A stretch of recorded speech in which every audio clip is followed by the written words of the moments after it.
Last session, the Nightmare finished up their quest dealing with the Coral Grazer, or Gazer, I should say.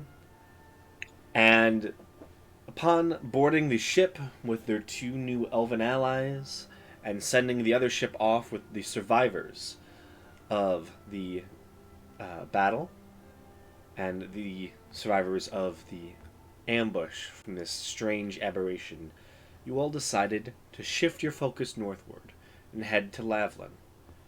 Parking your ship off the coast for the night, you all were spotted by what seemed to be certain guards in the early morning. They eventually boarded your ship and began to ask questions about all of you and investigate your ship. These individuals are powerful, arcane casters, but also gunslingers, and seemingly majority of them are drow, which was a sight to behold, as most of you have yet to deal with the drow. You all were given permission to head to Lavlin, and eventually, after some gold spent, now have the colors of guests of Lavlin. You were permitted to dock in the central docks of the city. A beautiful and gorgeous city is set before you, a jewel in the desert. The sun beats down heavily, but is obscured by many layers of smoky cloud that seem to be ever present over the city, casting out much of the daylight. While it is still very warm, though, it is not as bad as it most likely could be, as a constant temperature of around 80 degrees fills the space. You all walk through a shaded and beautiful desert city. Mixes of architecture between dwarf and elf and human alike seem to just spread throughout the city. This city, is highly militaristic. One thing you noted is that the central bay at the far end of it seems to have a massive industrial shipbuilding complex that most likely is run by the military itself. Tall towers are spread throughout the city where you can see small glints of light as if individuals are watching from every window across the city. You all found your ways to a singular magic shop called the Ages Past to investigate and see if this town has anything you would all wish to buy, to purchase, and to have. It is there that King Prize was pulled away, as his nature of a warforged was seemingly highly sought after.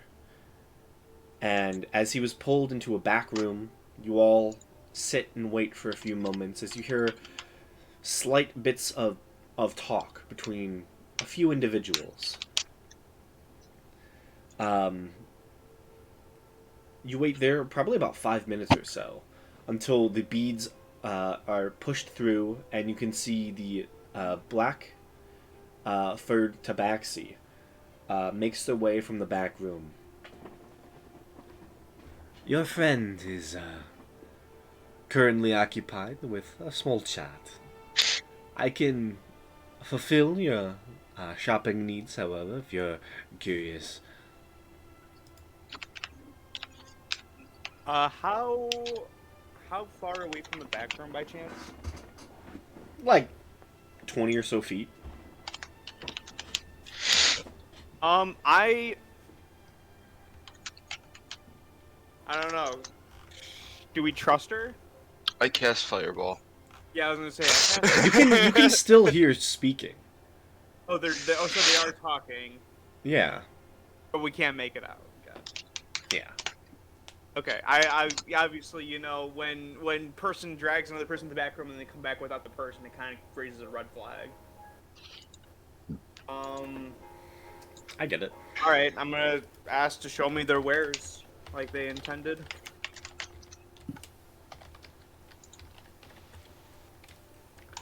scrolls, potions, items, the works. If only Trini Ted was here. Jared, like, you can't eat fingers in this world. No, I was talking about, I wonder if they're gonna try drugging us. They'll smell the powder. I'm sorry, the what? You don't remember that? Trini Ted got drugged. Almost. Oh yeah, they try to blow dust in your face or something, I remember. This is kind of seeming like a familiar situation to me. I'm having flashbacks to my past lives. to a time long before. In the ancient past. You know, it's the multiverse theory where every single universe is different in some way, shape, or form, but every character you play is the same character, just like in different shapes and sizes. Pretty much. Wow, that came on and it was perfect. Are you just listening to Christmas music, dude? No. What are you doing? What do you think I'm doing, Winky Fit? No, Alright, Jake, I'm gonna follow your lead. Are we all together right now? Yeah, I thought we're wait, I'm just waiting for Dustin to show me the wares. Yeah, show me what you wear. Yeah, show me what you're wearing. I want to buy it. I could fit into it. I want you. I want to buy you. Can I buy you? They're not on my device. Also, let me know if you see my thing. What's the thing? Is it in the chat? No. I'm talking to Sanchez.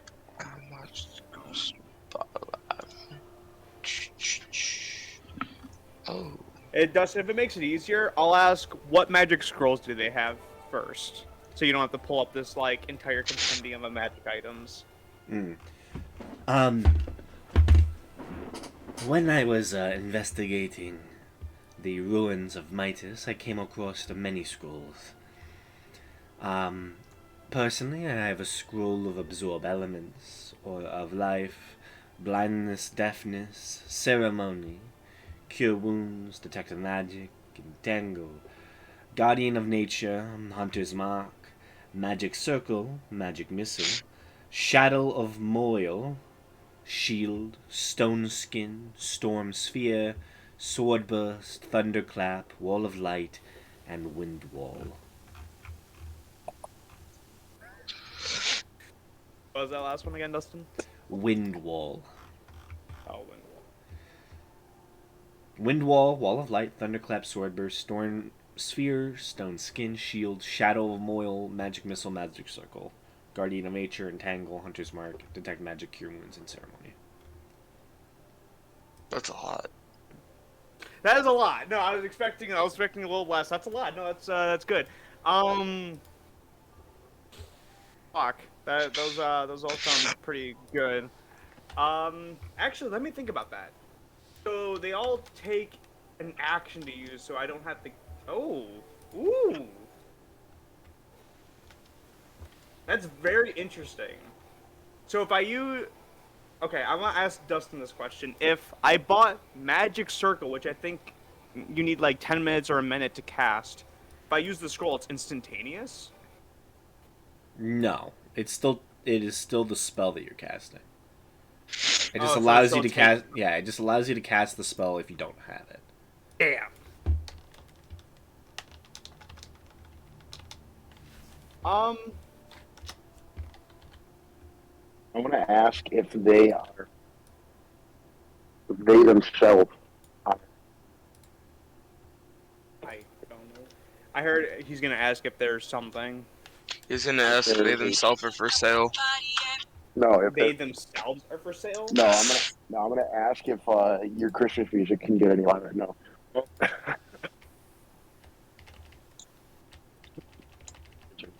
Whatever. You're muffled, man. You Yeah, sound like you're I scrambled. don't know. I did not hear what you said. I'm gonna type in chat. Yeah, I was gonna say like we can't hear the joke. I could tell you're typing all the scrolls. Can't really come to a decisive one.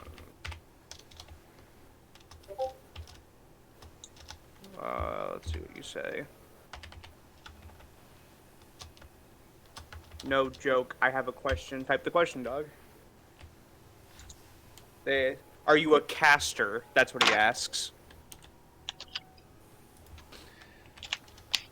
I have some ability to cast, but I am more of a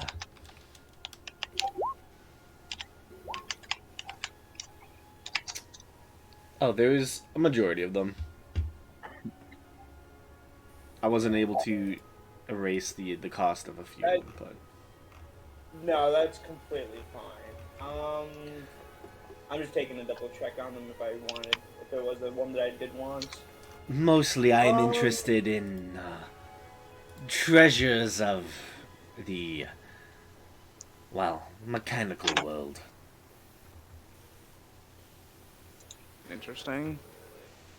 It's understandable. I guess I'll go down the list. Do you have anything that, it says, are you a wizard or perhaps have any spell books, question mark? Do you have any written spells or in spell books? Like use books that they're not using. That's what Nate's asking, not me.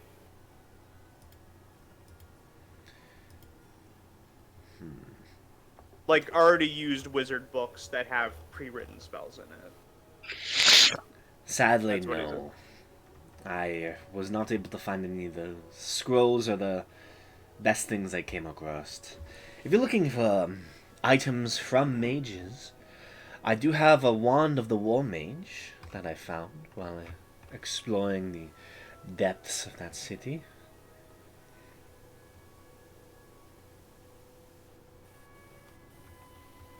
War mage. I'm trying to remember. Is that the?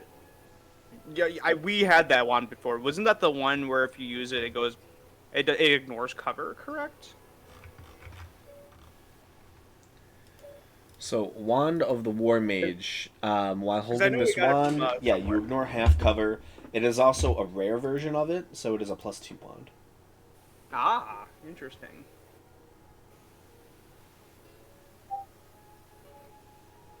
Nah, I'm good on war magic. I appreciate it, though. What about any short swords or dexterous enchanted items? That's what also Nate's asking.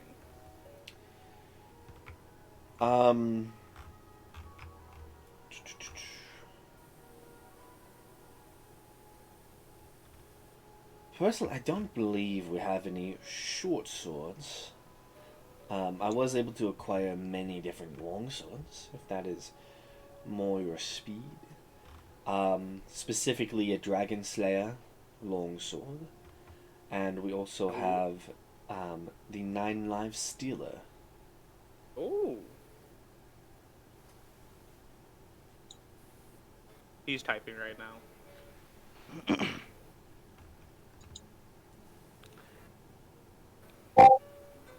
now. Something light and versatile to be used with other blades. Sadly, if you can wield a longsword, you could have one in each hand.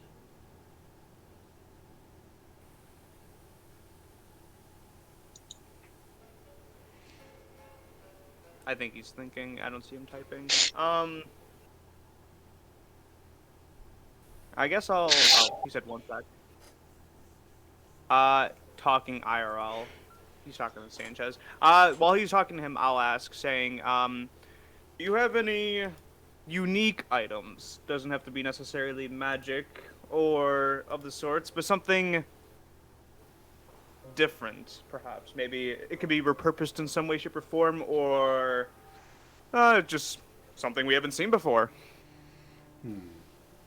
I do have something interesting.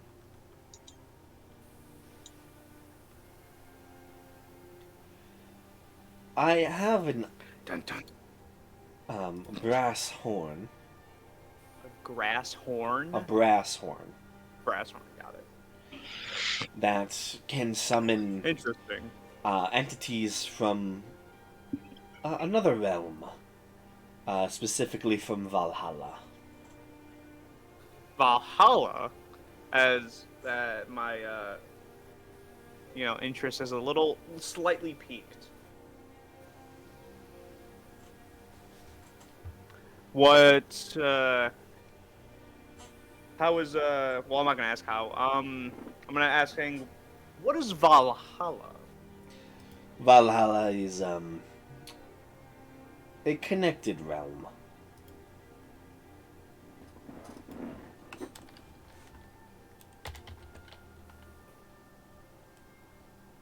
Oh, that's it. Um, it's a connected plane of existence, and is connected with that of Ysgard in the outer realms. It is a site of different deities. Interesting. Do you have any other little unique items? I do Perhaps have a broom of flying, flying? filter of love, and then there's the main treasures that I discovered in my time.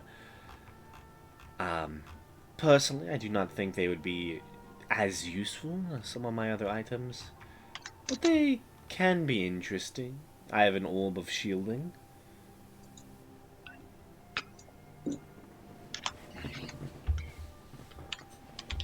Okay. The orb of Nate, shielding I do is see your made thing. of. I'm just asking questions right now. Um,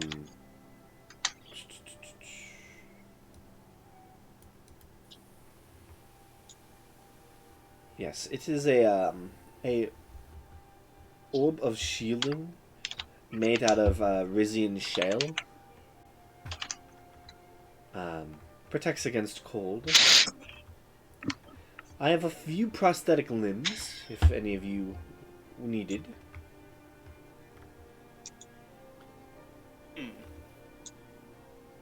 Um,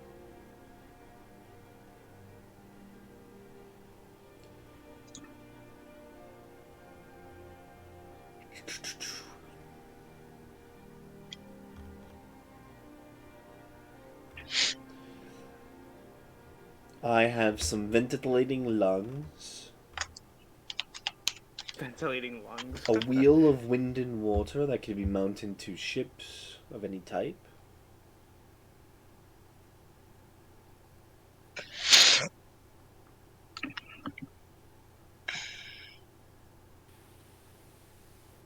Oh, you don't have to like look for everything. I don't want to force you to find items.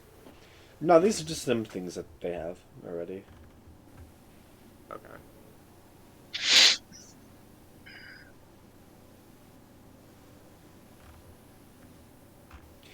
I do have some wood focuses that can enhance different types of magic. You said wood focuses? Yeah. Oh, okay. I can enhance. I have one wood focus of Lamnian oak and another of Rizine pine. Similar to the Rizine orb of protection.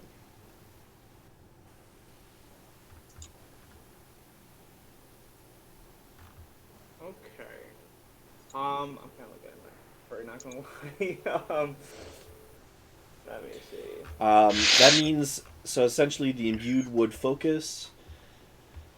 If you're a spellcaster, you can use this orb as a spellcasting focus. When you cast a damage-dealing spell using the item as your spellcasting focus, you gain a +1 bonus to 1 damage roll of the spell, provided the damage is of the type associated with the wood's item.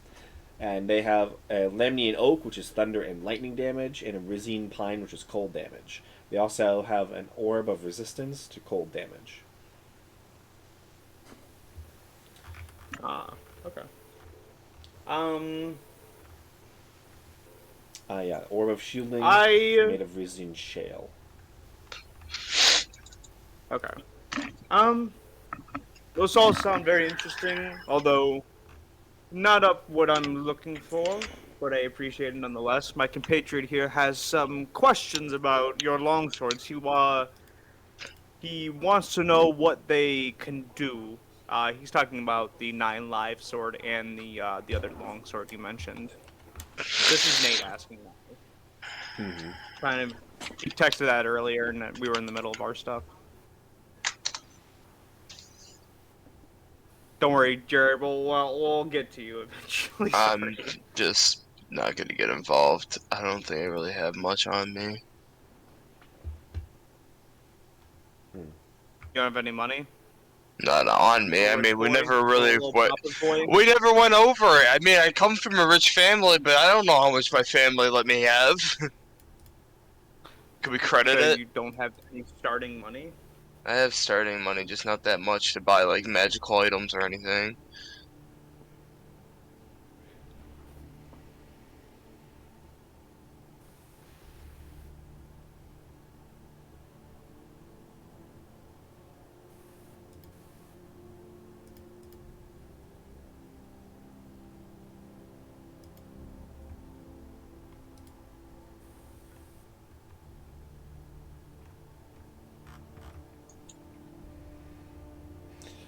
And Nate, can you start messaging in the Roll20 if you can? I don't know if you're able to right now. Because I don't check Discord as often. I don't have it open. Just shows that me and you are in Roll20. I don't even see Jared in here. Oh, shit. Oh my shit! It's just black screen. I thought that literally it was just. It should not be black screened. Yeah, I was gonna say, because the 2 monitors I have set up, I have one opened on Discord where it's on Nate's messages, and then the other one is just Roll20. Alright, no, my shit, I refreshed my screen. But the... Yeah, but, the swords... Let me find them again.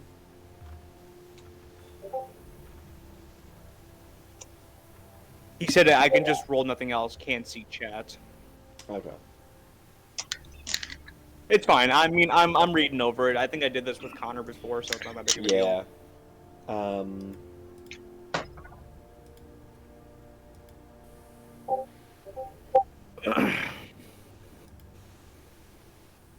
I will roll D100 every time I have to do something. Word.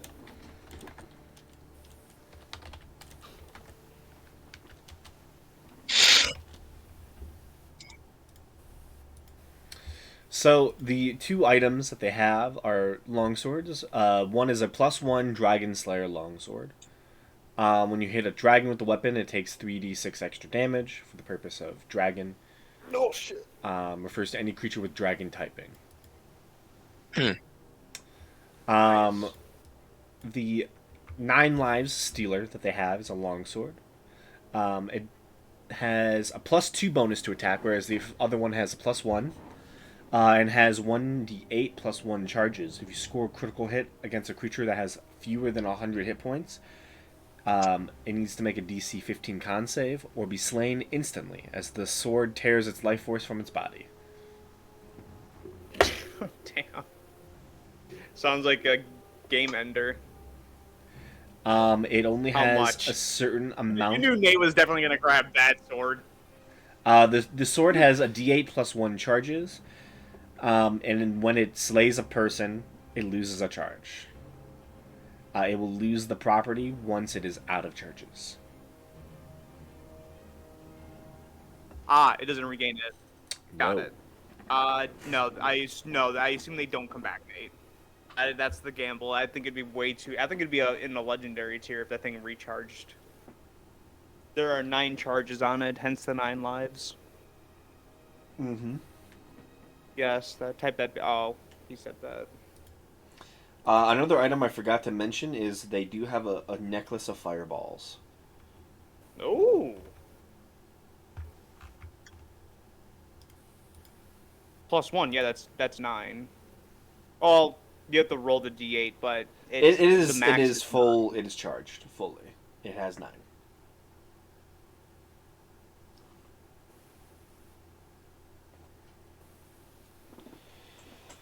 Yeah, the necklace of Interesting. fireball only has How 3 many- beads on it. He was okay. The fireball has 3 beads on it. He wants to know how much the sword is. I'm pretty sure. The sword of 9 lives stealing is currently 10,000 gold. I expected that much. Shit. Makes sense. The broom of flying is 8,000. The brass horn of Valhalla is 9,000. Ooh. Dragon Slayer longsword is only 8,000. Ooh. But it's only enemy specific. Mm-hmm. Yeah, we ain't got cash like that. I ain't got cash on me like that right now, but may come back. Yeah, that's exactly what he says. His character says, "Hey, yo, like, I don't got that kind of cash on me right now. I'll be back." Yeah, Nate's typing. He does not like Yeah, that. here. For real, brother. Okay. Jet Neptune says, "Yo, I'm out of this, man. I'm out. Jet out." He like walks out. Says, "Hey, yo, let's jet. Hey, that's me."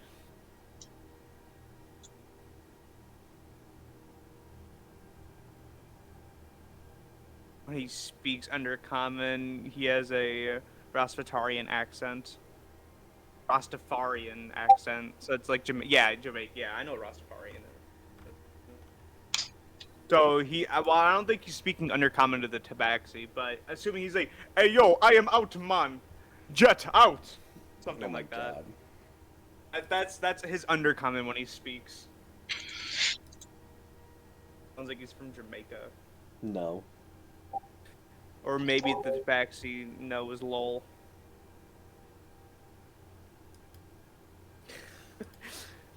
He's in Dark Elf Town. That is true. Yeah, what is the language mostly common or is it undercommon? That is a good question. A mix.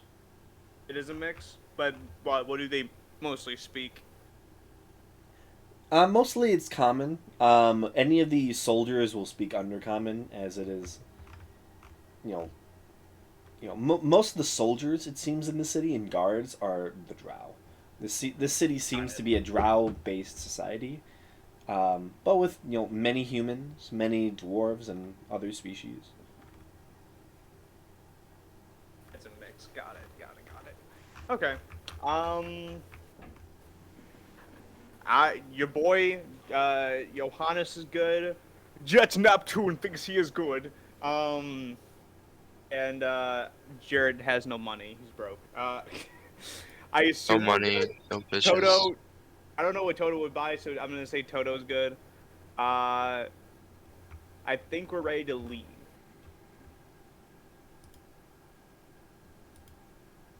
Okay. Your ally, King Prize, does step out. As you all are talking about leaving. And we'll just say, I would like to stay here for a little bit longer. I have some things to do. Insight check. Make an insight check.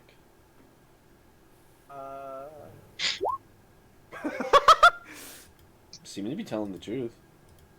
Okay. Seems good to me, and I walk out.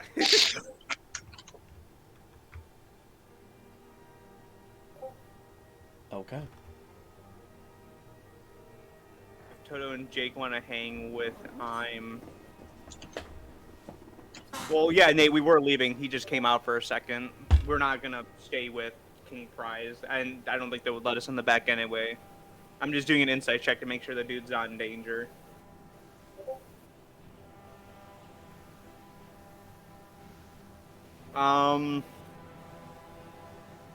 Which makes sense. I know you guys would leave. You don't know King Prize. Me and Jerry don't give a second thought about the subject. Lol. Yeah, I know. You guys don't know him. It's cool. It's all cool. Yeah, they left. I didn't say check. I think it's good. I assume Toto thinks it'd be fine too. I don't think Toto's the insight check kind of guy, so I'll assume he doesn't either. And we all leave. We'll say, all right, we'll be back sometime later. But yeah, we'll leave and we'll go out into the street. I guess a question to be asked is,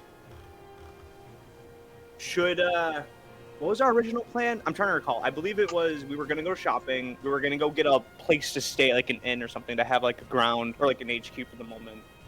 And we were gonna head to the, or attempt to head to wherever the head of the research is, if I recall, to try and get access to Midas. But since Q is not here, we could still do that. But you know, like, what are you guys' thoughts, Nate and Jared? Hmm.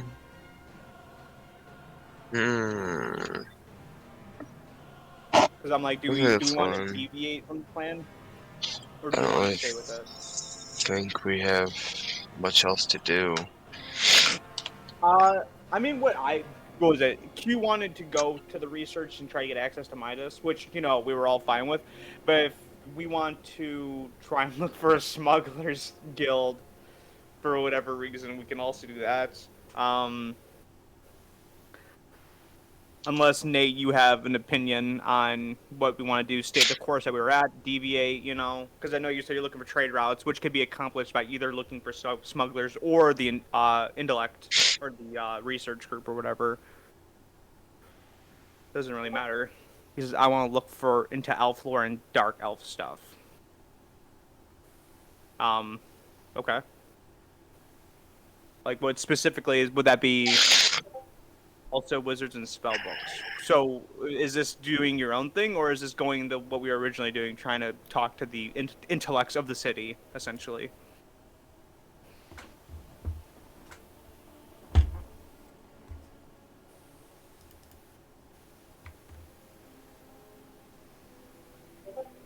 I want to learn new spell books. Yeah, y'all talk.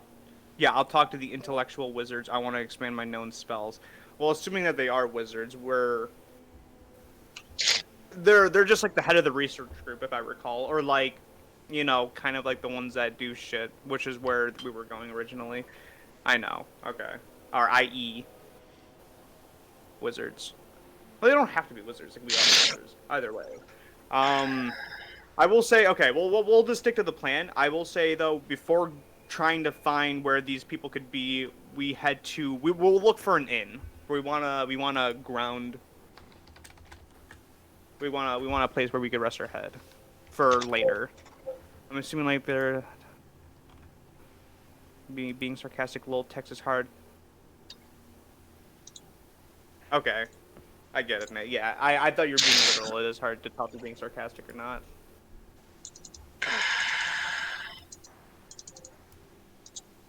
Damn, Jared, you good? Yeah. Okay. Tank. So you all find a tavern to stay at? In tavern, kind of just like a place to where we know we can like go to at the end of the day for the moment. Okay. You know.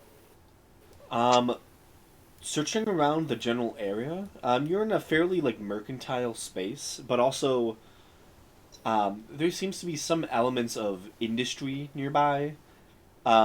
And one place you find that seems quite interesting is a tavern called the Metal Palm. Yo. All right. Heading up, you can see what looks to be, once it might have been a magnificent nobleman's manor. You can see a large cast iron gate is currently spread around the front courtyard, where you can see a beautiful garden has been set up, a small fountain. But there's music coming from the space, and you can see what looks to be small benches currently have what looks to be individuals just talking and chatting out front.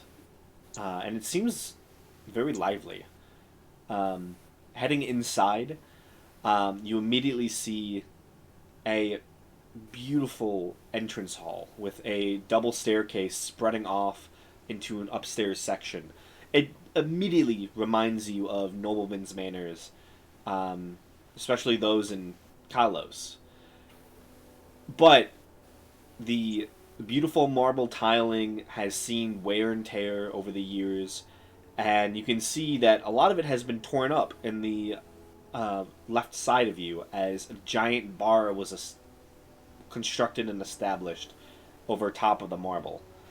In the center of the room as well, you can see a lot of the marble has been torn up, and well, not fully torn up, but like you can see that a giant metal palm tree has been constructed in the center, right in front of the central staircase as it leads upwards, and then spreads off to two different sides. It's kind of cool. Okay. You immediately see elements of construction and metallurgic practices throughout the chamber, as if someone in here has taken metal and used it as an art form to construct just strange metallic things. The central being the metal palm tree in the center. But there is a strange statue of what looks to be a bull of some type that seems to have some like clockwork mechanism inside of it. So it lowers its jaw and like steam spreads out of its mouth for a few moments, and then it retracts its jaw and waits another minute to do it again. The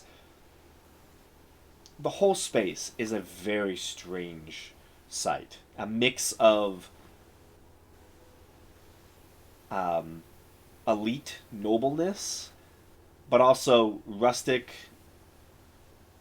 backwater construction.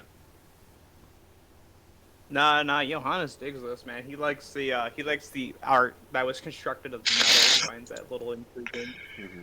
Mm-hmm. Because he hasn't seen art made from metal before.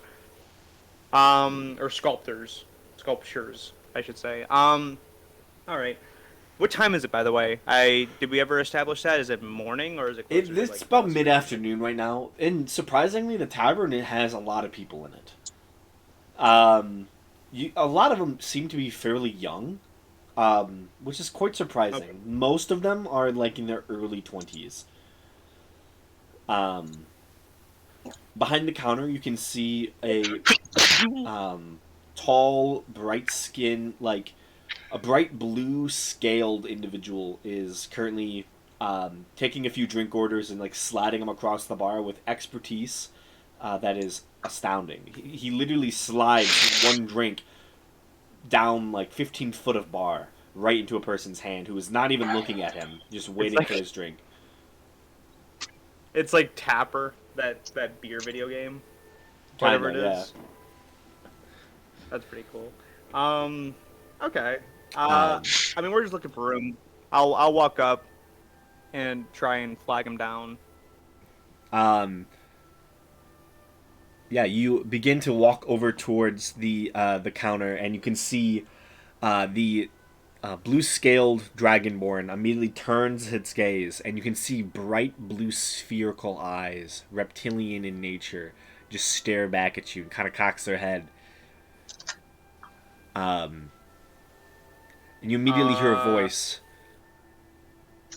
Pleasure to see you there. Welcome to my space. What can I help you with? Was it more of a confused look that he just did? Make an insight check.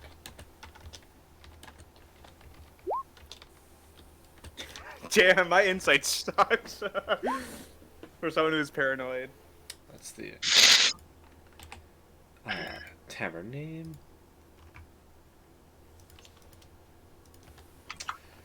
It was 11, by the way. Yes, I see that. Let me get my dice out for a second.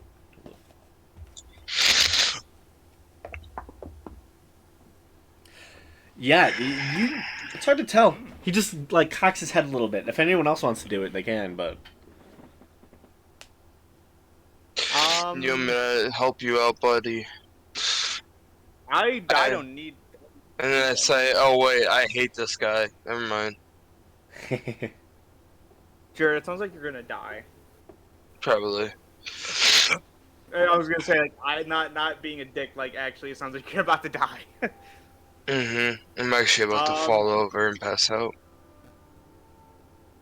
Actually, I'm gonna say Toto would probably do it because if I think is what's happening, then he might be able.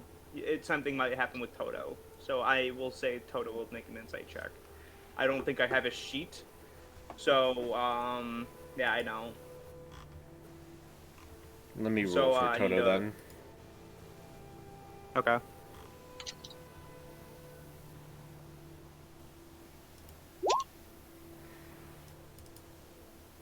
Nope. Yeah. Don't know why he kind of cocked his head and looked at you strangely, but you can see a bright, sharp-toothed smile echo from the Dragonborn's large maw. What can I get you? So I will walk. Oh. I will say we're looking for some rooms if you have any available. There are 5 of us. I can see that. I have plenty of rooms available.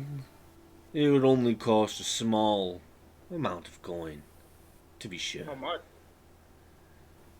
1 gold for each of you. 5 gold in total. Per night? Per night, yes. Yeah, that's fine with me. I'll put down. I don't know how long we're gonna be here. I'll put down 7 gold for a week.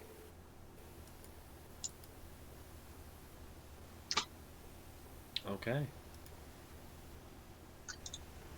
Better safe than sorry. Nate puts down 3. Okay. Is this for everyone, or should I jump into and give more? Find your individual rooms. Alright, I'll buy 3. I paid for a week.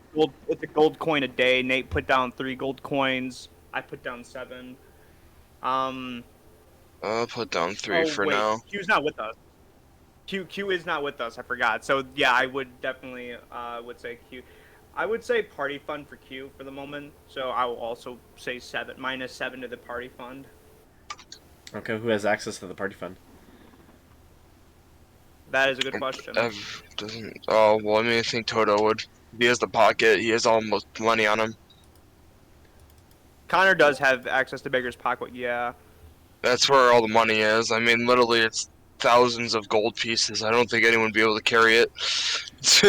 Heard. I will take away 7 gold from Bader's pocket and 7 gold. Well, so 14 gold in total.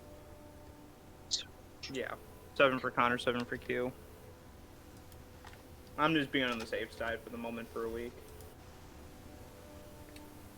Sounds How much good. do you put in, Jared? I said I'll do 3 with Jet. 3 with Nate. Okay. Yeah. Oh yeah, with Jet. Okay. So the 2 elves are 3 days. Nightmare is 7. Okay. Wonderful. Your room keys, and you see he just kind of like takes his draconic claws and puts the keys on the top of the counter. Any drinks or anything else for you? Yes, actually, we're looking for information. Perhaps maybe you could point us in the right direction. Who runs the research and associates with the ruins of Midas nearby, or just any academic outposts of the like in the city? Where would we look? You see the draconic claws kind of open up, and he holds his hand out.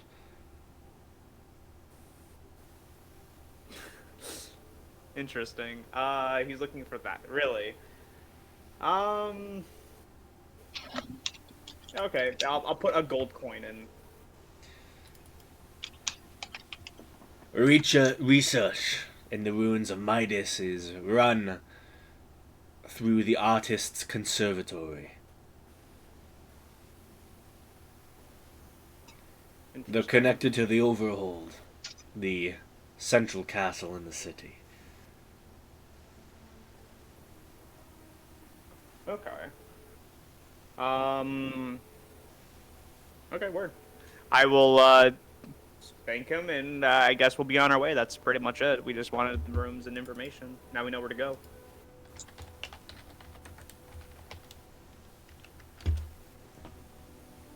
So we'll head over to where he said. The Artist Conservatory, if I'm sure. Yeah, so you all begin to walk out away from the Dragonborn. You can see one of these young drow kind of runs over to Shem! You see he kind of slides a silver piece across the table. Give me one ride, please. And he nods his head towards them and runs off. And you see the Dragonborn takes the silver coin as you're all walking towards the door. And you can see his eyes flash for a moment. And you watch as the drow immediately leaps on top of that strange metallic bowl that you saw. And immediately you see it starts to whines. You see the mouth opens, cool. Steam echoes out, and it begins to shake and move as he tries to stay on. You watch this drow essentially rides the bull as it full on is a mechanical bull. Yeah, I thought it was just a sculpture. That's pretty cool. That's interesting. And you hear as it's a bull riding machine. Yeah. You can tell that this tavern is basically the college tavern. I was going to say, Johannes would have never seen that before. I would have been stunned. But you watch as a bunch of these young drow all begin to surround the bull, and they start cheering on their lad. And they all are fantastically drunk at noon.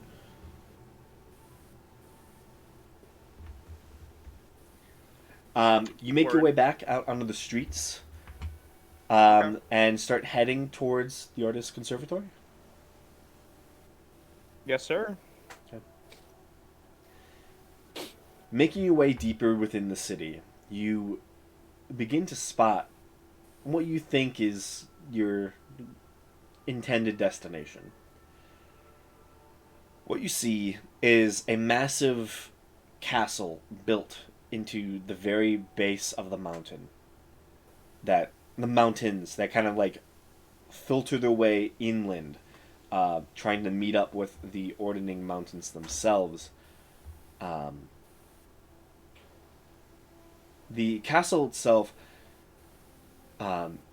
is fairly tall, made with a bright red sandstone that seems to have many protruding tower walls.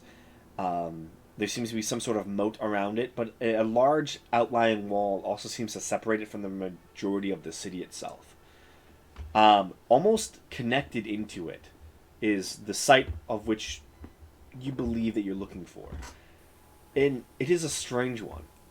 Almost connected into the castle itself is a series of what looks to be towers that actually towers over the castle itself. You can see 3 of them all are connected with many interlocking bridges in between them. Each is made out of different colored stones that almost mismatch, but also seem to slightly...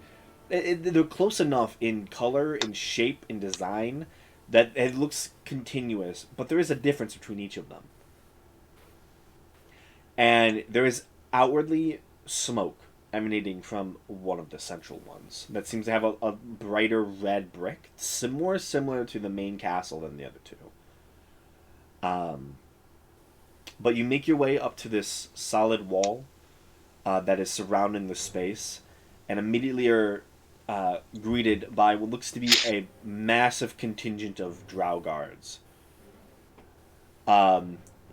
As you begin approaching, the buildings surrounding this area seem to stop, as there is a definite space allowing line of sight of the entire walls, where there are no buildings that can buttress up against this inner castle wall. You hear, as you walk towards the wall, the sound of resounding clicks, as if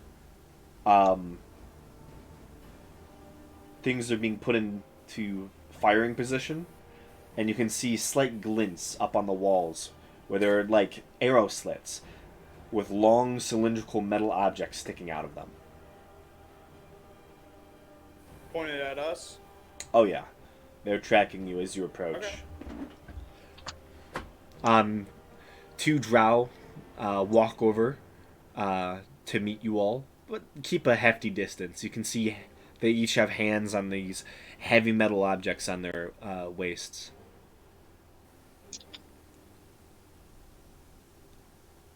Can I help you? In common. Do they look like... Oh, in common?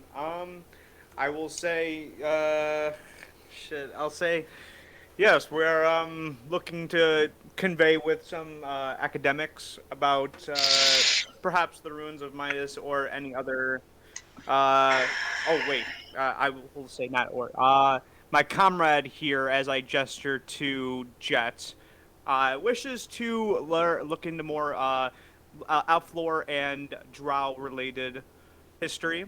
And now Nate's typing.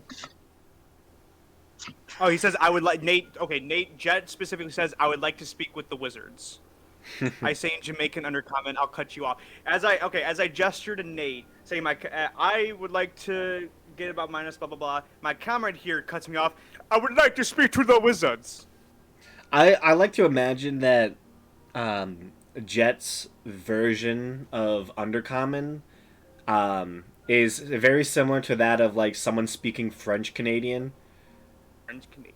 I like to speak to the wizards. I can't do a French Canadian. It's literally like someone from like Montreal going to visit actual Paris, and it's like your accent is horrible. None of the words you say work, and you're immediately judged.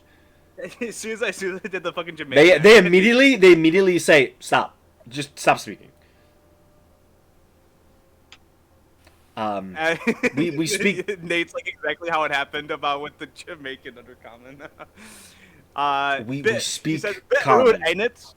We speak common. Okay, I will say sorry. He's excited to learn. Do we have to pay to get in? How do we? He says not too often. I get to practice. I'm a little rusty. That's what Jet says in comment. We can tell.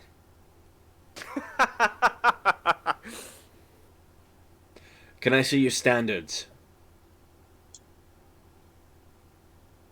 I look a little confused. What does that mean? Is he talking about the like what level you are in the city, like what information you have about yourselves? So our colorful wristbands when we enter a water park. Yeah, I know what he's talking about. More like the symbol that you were given to show that you're being guests it's like of Lavland. Isn't it like orange or something for guests? Yeah, we'll show him. Yeah, takes a look at it, looks up at you. Personally, I'm sorry to say this, you don't have permission to enter this district. As guests of Lavland, the information behind these doors is secretive. We can get you a meeting with someone to discuss potential upgrading. But for now, I'm sorry, we cannot let you in. Okay, he's just talking about that in general. Says, oh dang, well, would you know of anyone that can... Okay, so I will ask first, real quick, saying, alright, is there another location, okay, okay, not another, who may we speak to regarding this matter? And then as I'm talking, because there's two guards, correct? I'll be asking one guard, Nate will ask the other guard. He says, oh dang, well, would you know of anyone of arcane knowledge that I can talk to? Question mark. The one that you ask first, we will attempt to get in contact with one of the masters of metallurgy here and see what can be done. Other than that, for your question,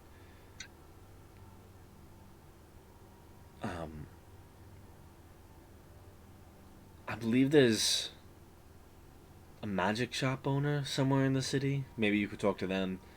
Other than that, unless you're permitted into the artist's conservatory, there's not much we can do. We're not the most magical of society, by the way. Yeah, no, that's very much apparent. I would like to go about it permitted. I understand. Yeah. Jet says he wants to get permitted to get in. He doesn't want to do anything rash, basically. I will say, how long may the process be? Is it possible we could speed it up in way, shape, or form? We are on the behalf of our ally, who is not with us at the moment. He is unique, as it per se. He himself wishes to go to Midas, or at least read about it. He is I would say he's a construct. He's a warforged. He's very intrigued and wants to learn. We'll take this into account. Okay. How do we hear about going about it? Do you need our our email or something? He goes into a side pouch and pulls out what looks to be a small little stone and tosses it to you. I'll catch it.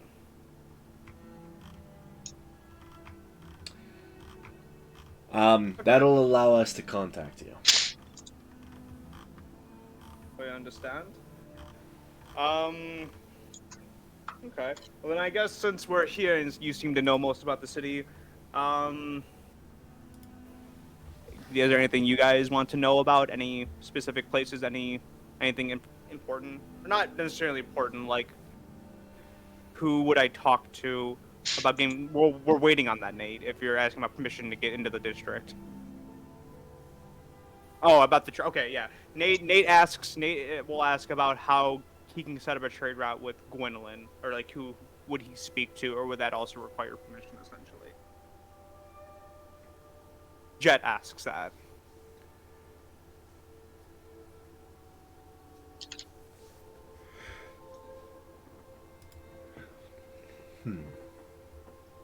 He says in the "Hey, yo, I want to set up with some trade routes, man, with Gwendolyn." I'm good at this Jamaican accent shit.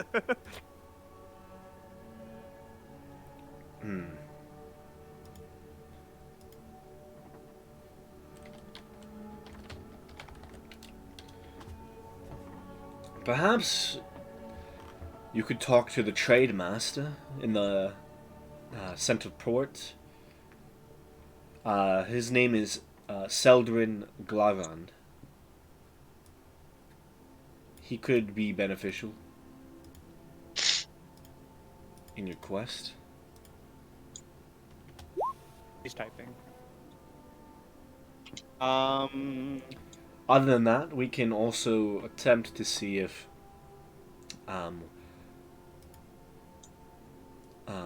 one of the lords of the city would wish to speak. He says, "Okay, where are you located at?" Their headquarters is within the central port of the city. You might be able to gain access if they deem it worthy to talk. So I would ask the guards there, and they'll be in contact with him. I can send them a relay as well beforehand, so that they know you're coming. I'm pretty sure Nate will say that's fine. Yeah, he says perfect. Jared, is there anything else you want to know? Is there I'm good. I'm chilling. I'm vibing. Bro, come on, Tenpenny.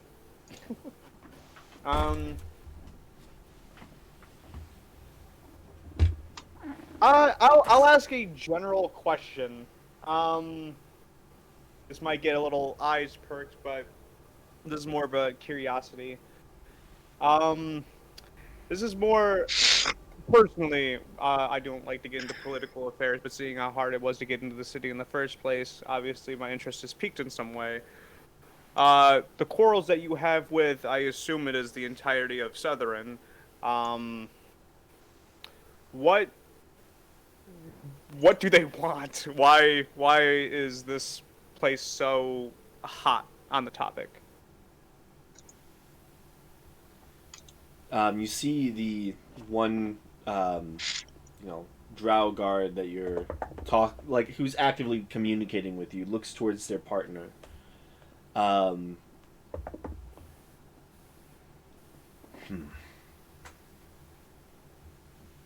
If it's if it's secretive information, by all means, I don't need it. But I'm more on the lines of, It almost took our lives to get into the city. We're just more on the lines of we're just curious. That's all.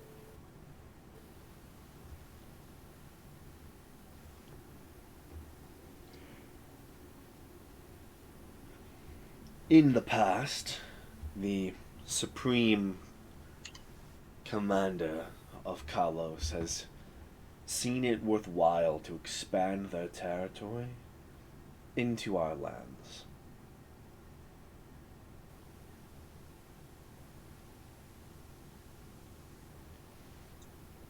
Their armies have marched across our deserts a few times. Oh, is that pretty much it? They always fail. We wish to stay independent, even from our other fellow cities. Each of us is... We don't look forward to working with them.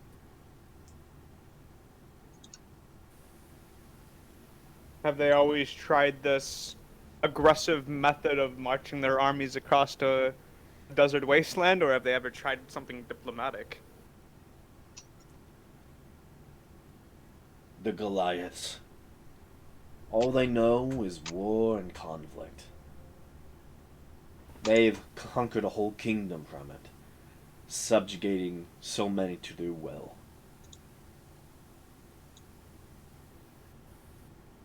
But When they should was the focus last on time their they own tried lands. marching?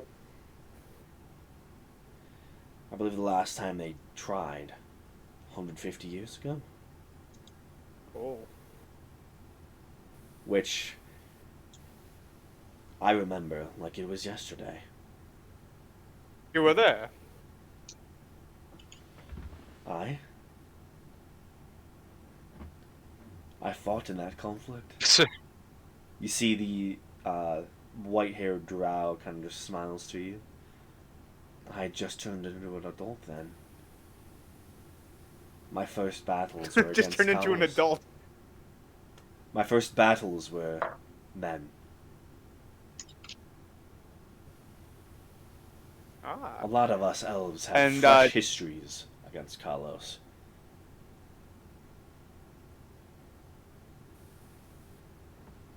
This is quite intriguing.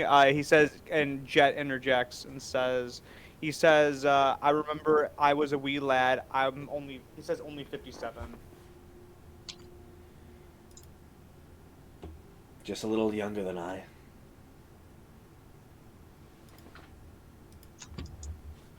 Okay. Oh, we thank you for this information. Alright. And I'm pretty sure that is it. Nate's typing. Let me see what he says before commending on us leaving.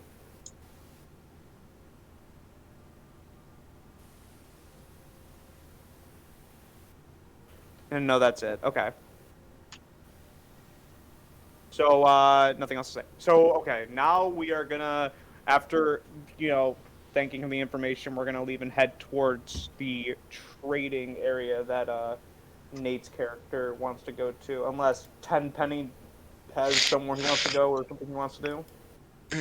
No, I'm just following along. Just like, why can't you do something? I don't want to, Jared, you Jake. promised you won't be fickle. Well, I'm making sure that we're not skipping over you. No, we're good. I mean, like Nate's typing and I'm saying it before. I'm saying it for him. I'm playing my character. I'm trying to play the other two characters as well. Which if you have nothing to do, that's fine. That actually is better. But I'm just making sure we're not skipping over you. All right, we're gonna head towards the area that sets up the trading routes. Okay. You make your way back towards the central part of the city where you docked your own ship. And immediately you find what appears to be the military section, that walled off ship manufactory that is set right at the very tail end of the ports. you immediately head up to a few of the guards there who patrol the entrances, and begin to tell of your what you wish to do. And apparently they've already received the message, and a few of them will escort you in. Oh, by the way, not Johannes.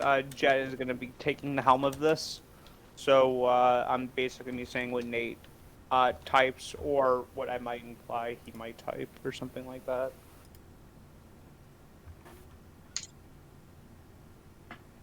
Okay. This is going to be interesting. I'm kind of like playing his character, but like at the same time not. We'll see how it goes. Immediately, you're let within the ringed wall of this shipbuilding section. Escorted by the guards, you immediately see a very interesting sight. This ringed section of the city, you see all manners of ships in all manners of repair and building. You can see, certain sections where a ship just has the framework, and others where a ship is receiving sail repairs, and others where ships are just sitting and waiting, docked, fully militaristic shipbuilding area.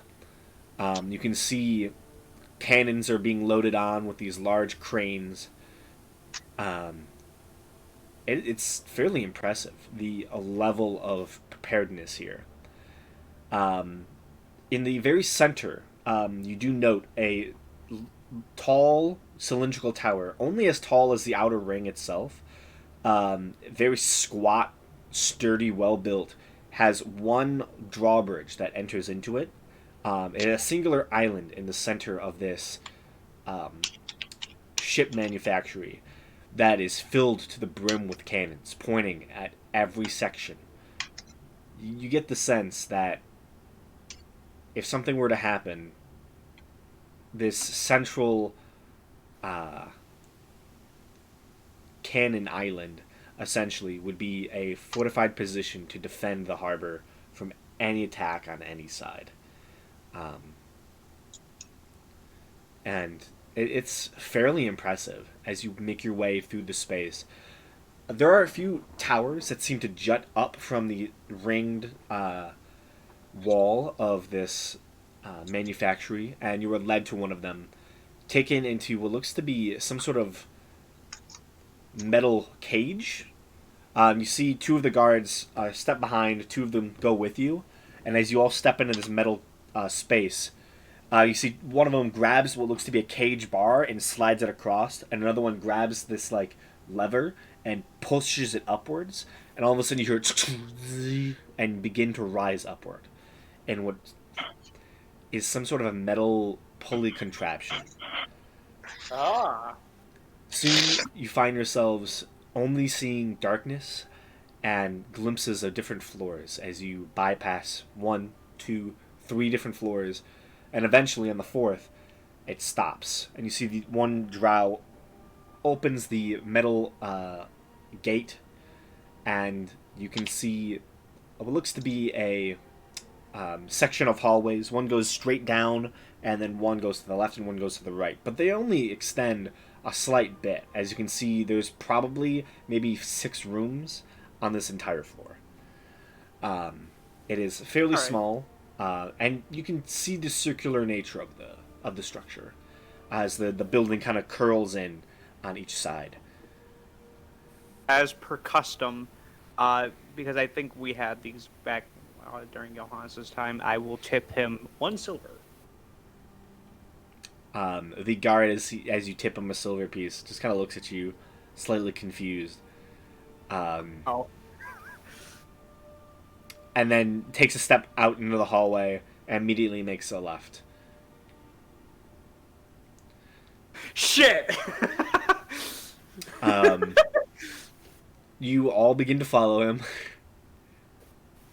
I thought that he was just an elevator operator. No, he's a fucking guard. He leads you off to the left, and to the one door on the left side of this tower. You hear as he knocks on the door, and you hear in Undercommon, "Come in." The door is open, and the Drow guard holding the gold coin kind of like motions for Oh you no, all I gave to him the enter. silver, not a gold. Yeah, silver. Sorry. He motions for you to enter the room. In Undercommon, I say, "Hello, my good friend. What? I am here to discuss." I say, "Hello, my good friend. I am here to discuss business." Hello, my companion. I speak common, sir. I I like this. appreciate the effort, though. Oh, okay. Well, then we can speak in common, I suppose. Oh my god. You see, a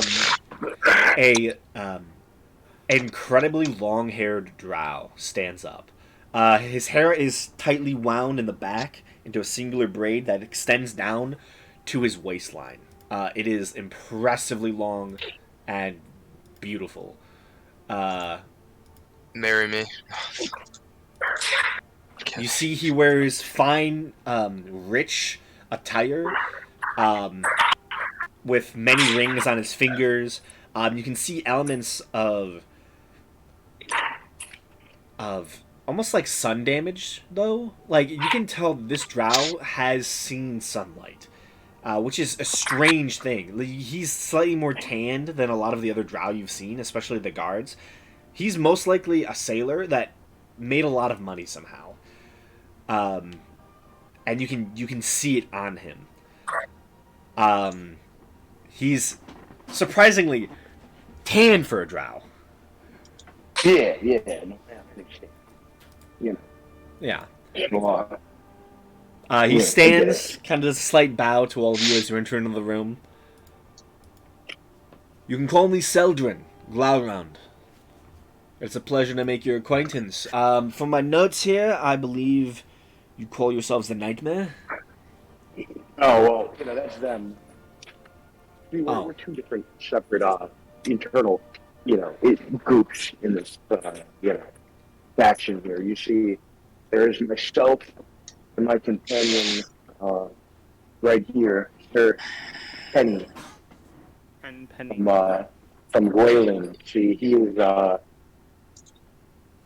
we are representing the lords of Wayland. You see, Lord Penny here is the heir to the Penny estate. We are looking at hopefully setting up prosperous trade routes with with you in your city.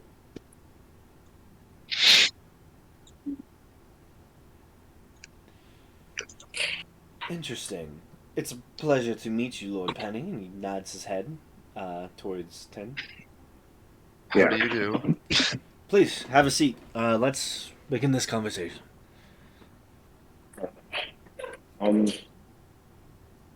You sit down. Real quick, can I make an Arcana check of the room? Sure. Go ahead.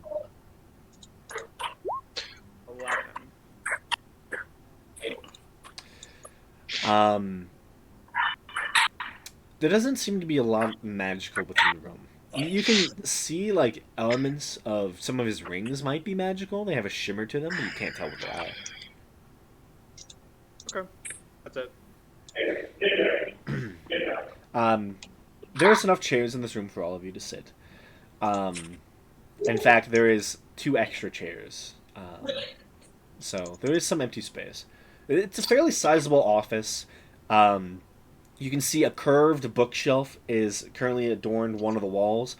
Where it ends, it meets what looks to be a beautiful window that extends and looks out over the main section of the city from this tower. Behind him is another bookshelf, straight bookshelf this time, not curved with the tower. His desk sits right in front of it, and then it's just adorned with the rest of the room is adorned with what looks to be slight paintings of him, It seems some of his exploits. You can see a sailing ship, and small knickknacks and items of historical relevance to him.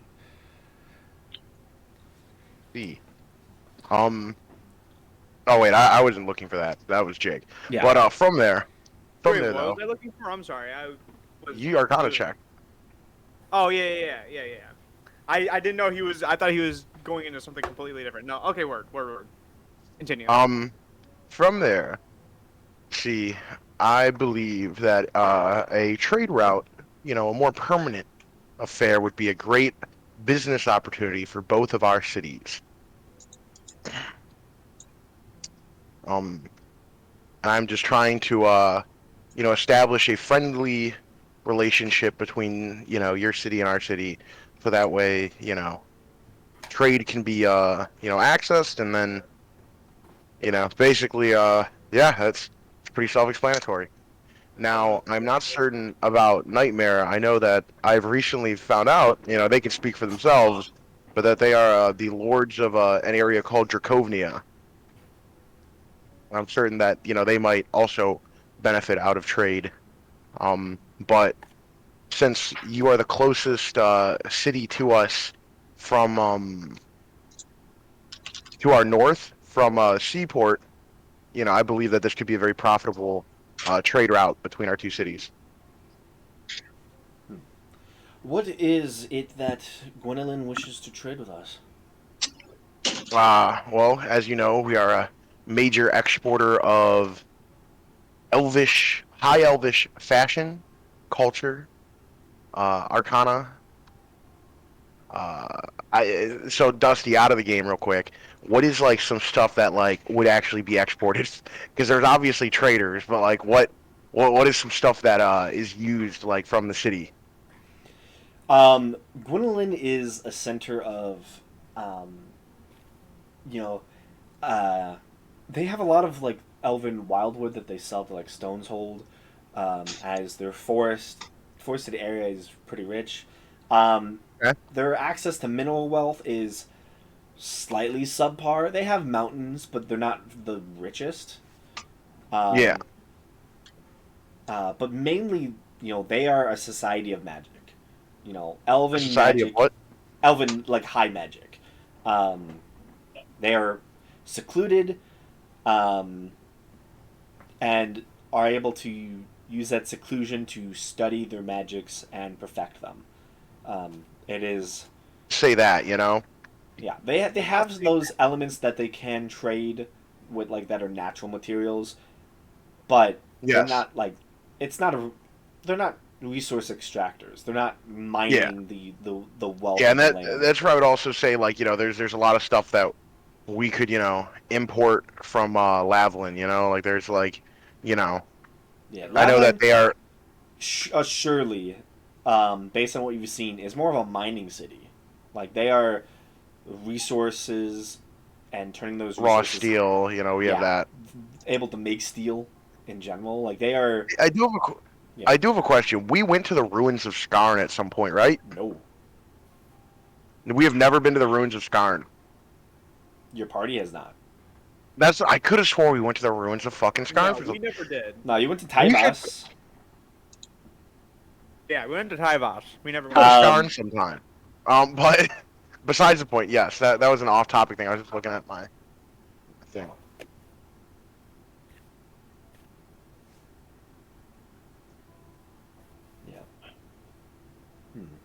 Yeah. Make a persuasion check. All right.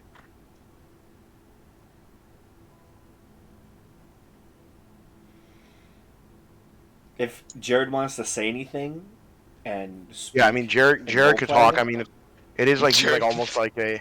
It's almost like he's a noble that's like actually from the city and actually a sway. I want to have the trade route, Bro, I'm just along for the journey. Jared. Fine. I really don't need any information though. That's the thing, or anything like that, or like trade. Yes, we're doing trade. You're trying to convince him. You're trying to help Neptune establish Got a the 15 gold on my standard. persuasion. You got a 15 in persuasion? Okay. Yeah. Alright, fine. Say some words and help him out. Say some words. So he doesn't really know us, at all. So, I will say, our lands are very fertile and whatever not.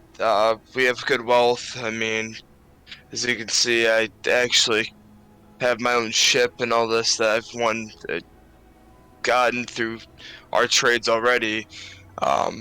We're already very good at what we do.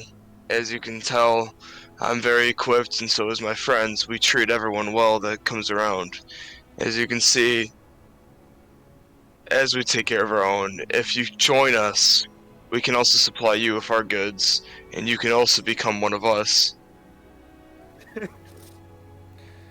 You can either choose to make your own persuasion check or add advantage to Nate's. Just another I reroll. think we have the same exact stats, I'm not gonna lie. Roll it, Jared! Roll it! Roll that motherfucker! I'm going! God. Come on! Hurry! Nate just dipped. Basically just said fuck Right. off. What did you say? So he can either make it. You're gonna roll. Yeah, you know what? Nate, you roll it because I have a -2 per persuasion. Yeah, I was gonna say. There's a reason why I'm talking and he's not. But if it gives me advantage, I'll roll another one. 16, baby. 16. Hey, it's better Yeah. than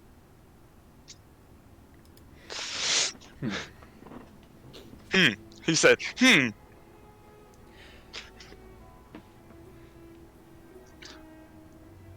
I I have spit on my hand and I hold it out. Do you actually do that? No. I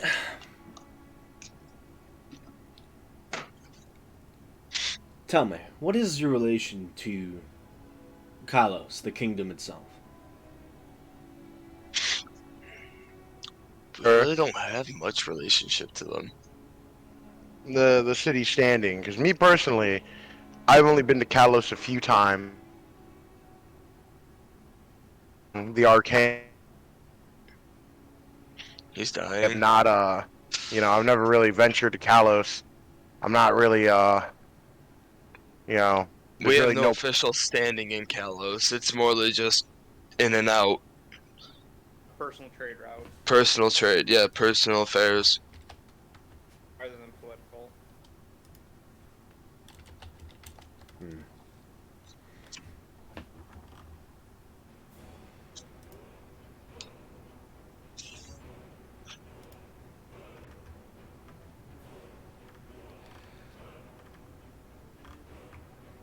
Dude, the dragon's attacking.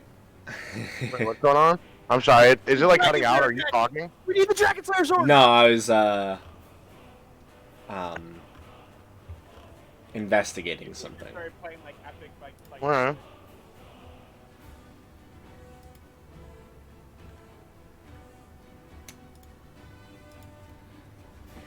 The fact that a lord of your stature has come with offers of trade and a ship already does lend credence and intrigue in my heart.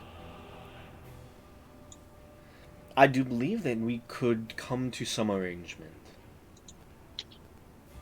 I think it would be beneficial, and the city of Lavland would look forward to it. I will tell you this, as of now, the city of Lavland is proficient with metallurgy, and our craft is well honed. We have elements of magic, specifically artificer types, but have found it difficult. We've moved away from high magics. It is something that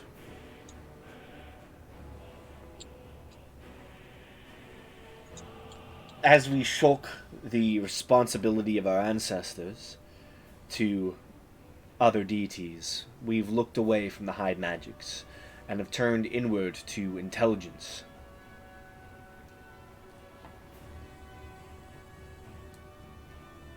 I believe your Elven Wildwood that you mentioned would be a great addition to our trade routes. It could help the city of Lavlin prosper and expand further than and faster than we could have. It would fuel our furnaces and would be greatly beneficial. Your Elven High Magic as well, we could see some use in enchanting practices and elements in that regard.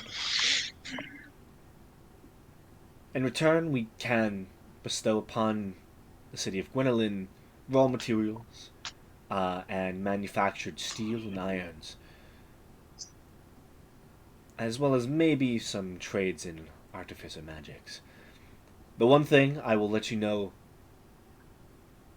upon this first meeting, in no way is the city of Lavlin ever going to trade you our technology.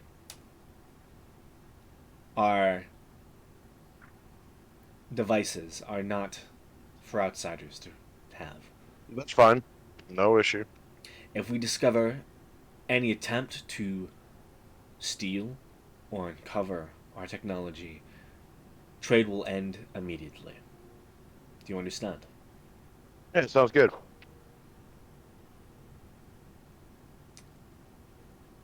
Good. You see, he snaps his finger, and you see one of his rings lights up, and you can see 3 quills rise from his desk and begin writing on different pieces of paper across his desk. I was gonna say, if only we had someone that could write up the agreement. Only we could have someone that did what? Can write up a paper of signatures. Because I was gonna, we don't know about Toto anymore. No, what's it called? What's it called? We can just, make one. In the next protracted 20 minutes or so, you all have a lengthy conversation with Seldrin, discussing amounts and what you're going to be trading. Essentially coming up with contracts and shipping orders. They're not going to be fully finished. They will be... they will have to be taken back to Gwynelyn to discuss. Because fully, you don't know the extent of which you can get the wildwood. Or send lumber across the seas.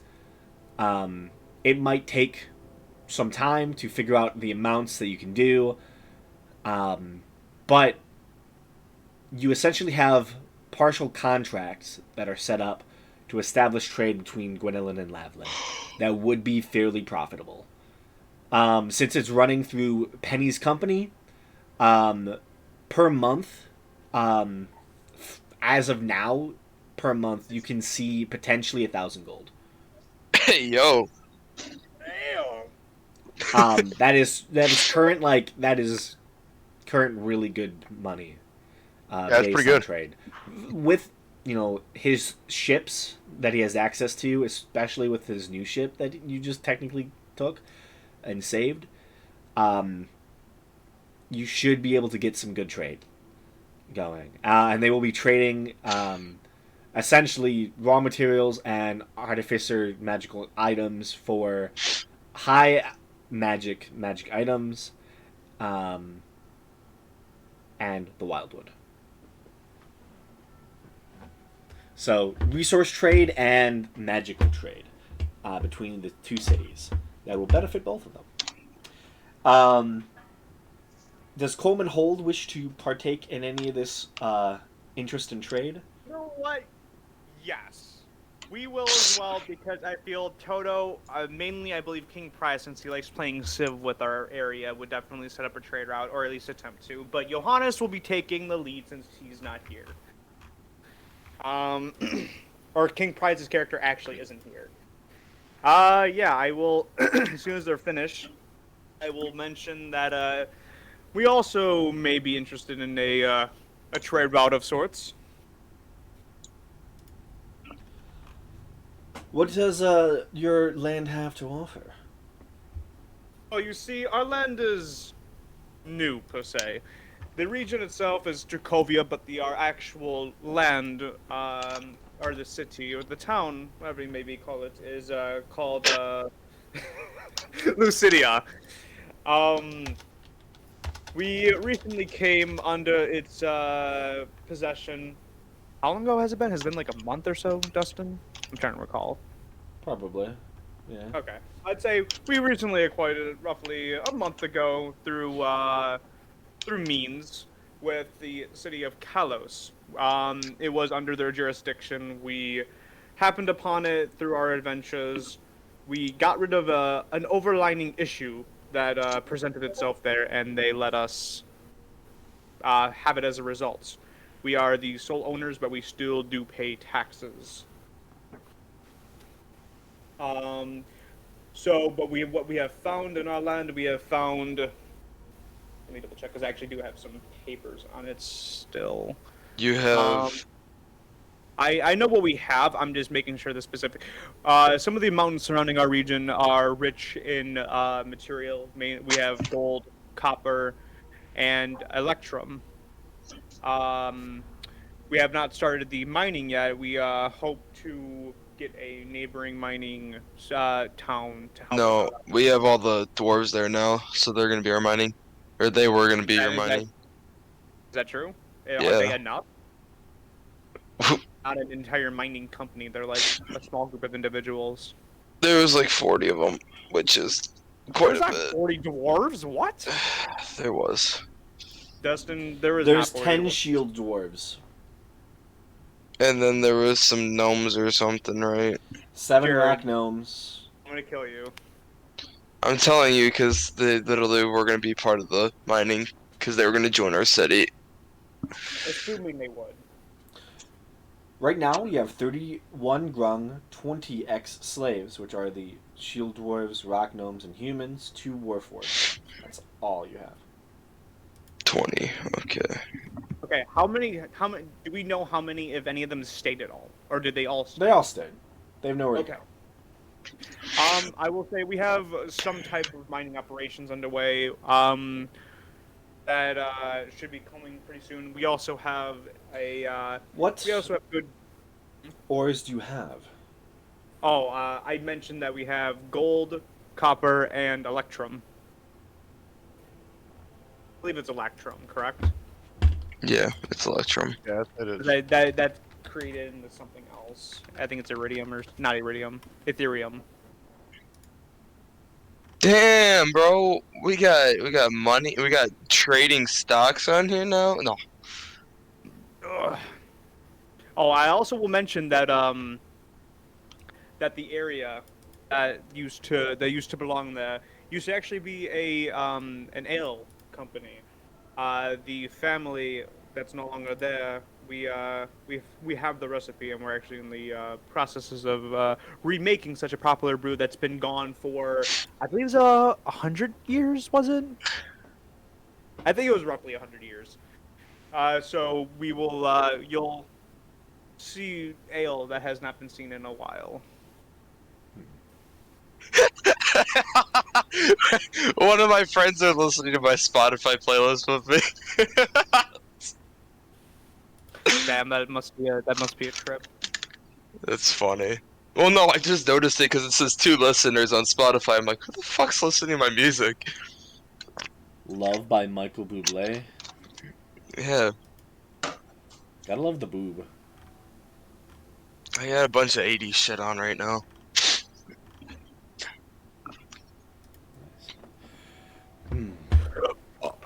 Personally, how many miners do you have for your minerals? Roughly, we have some dwarves, rock gnomes, and some humans. They were recently freed slaves. We freed them from 15 a about. fire giant. We freed How them from many? a How many? We have like stronghold. 15 people in the mines. Just say we have like 15 people in Jared, the mines. fuck off. You're not here. I'm gonna kill you. I- In real life. So, of the minerals that you've discussed and the items that you seem to be able to make, personally, I will say Lavalin is not interested in the mostly minor amounts of alcohol you will be able to craft. That is, it won't be able, it won't be enough to sustain Lavalin, and would probably take a long time for you to gather the intended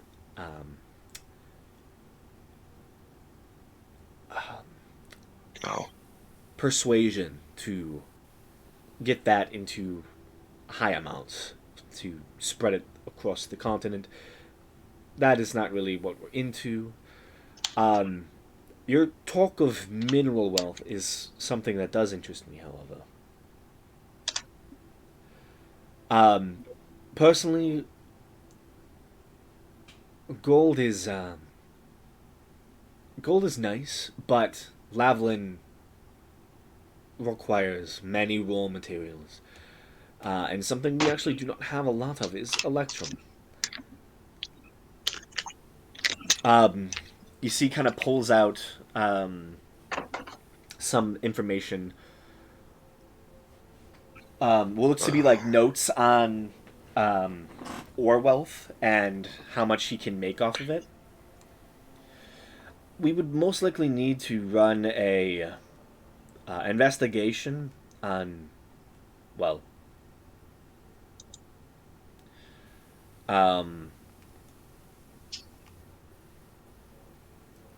how much wealth there is in the ground, and then from there we can set up mining. To get the materials would be a challenge. It would be expensive. You probably would not make as much money as you would normally find if you were to trade with us. What was that last part? You would probably not find as much money if you were trading with Lavalin for your materials, because the distance that you have to send it is pronounced. But they would gladly take Electrum, which Electrum has like magical properties to it, which makes sense for a city of artificers. They could find use out of it. A slightly magical material like that, there's some stuff they can do. I remember there was quite a bit of that too. Yeah, it's I believe it was the largest Pocket, yeah, and that was a lot. And I mean a lot. Like We didn't. The We whole didn't. We mountain. did not get an exact. We didn't get an exact number because they just said, oh, there could be. We don't know the exact. yeah, but I had a rough estimate pretty much. Yeah. There's a lot of it. And I would say, so trade would most likely have to come from another city. You would most likely have to send it southward, probably to your city of Mightgard. And then from there, send it to Gwynelyn to then send back to us. As we will not actively trade with the Kingdom of Kalos. Personally, I would trust the elves of Gwynelyn much more. What could you estimate a profit? I know the distance is relatively long, but could you guesstimate? I'd say most likely you would probably be making 0.1 gold per pound of ore.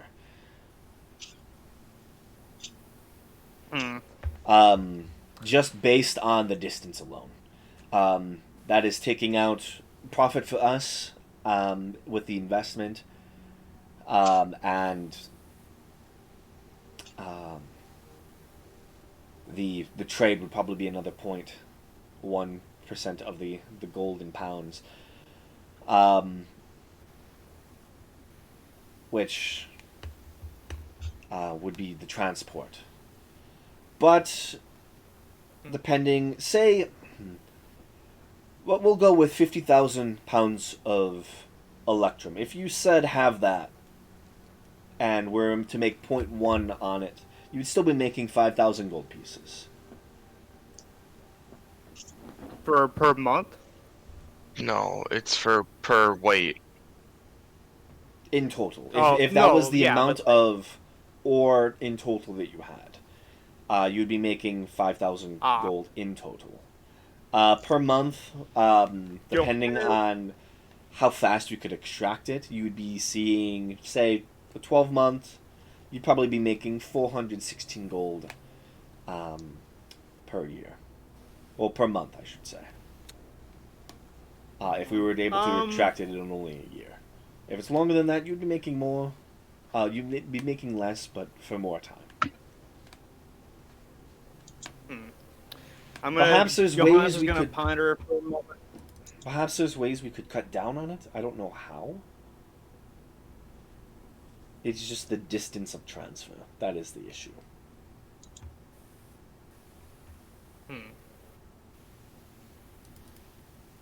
Johannes is gonna think about it for a second, and I will ask: would the trade be a lot easier if you were willing to trade with Kalos in the future,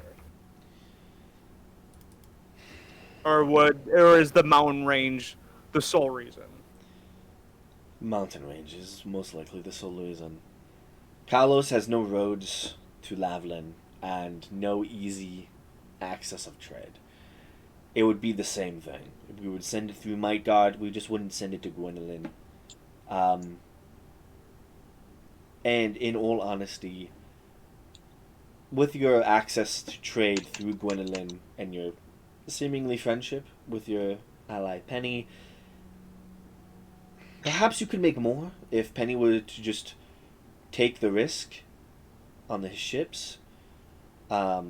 He'd probably offer you would probably want a portion of the funds directly to him, but maybe it won't be a percentage of the gold per pound, as much as we were asking. This is all estimate based on how much you have. Even so, say if you're only making 0.2 gold per pound, you'd still be making off of 50,000 pounds of it. You'd make 10,000 gold. It would double your income. Johannes is gonna think about it for the moment. And I will say, I appreciate the offer, but I believe at this time it would probably not be in our best interest. Perhaps in the future, if we find another method, maybe I will discuss it with my comrades. One of them not being here, we can come to a better conclusion. But at this time, we will decline. But we still may be open in the future. Just set up teleportation circles. Jared, I'm actually gonna be. I mean, that probably would be a lot better. I'm not gonna lie, but I don't think they're gonna let us fucking use it.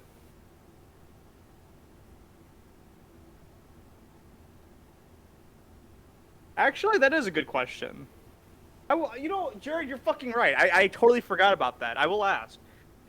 What we do have a teleportation circle of sorts. Would that make transport easier?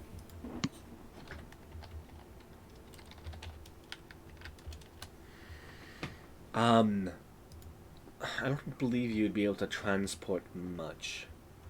Okay. That's what I thought. Because it's like 6 seconds. Yeah. I mean, you just gotta do is just put all the materials in Beggar's pocket and send Toto over.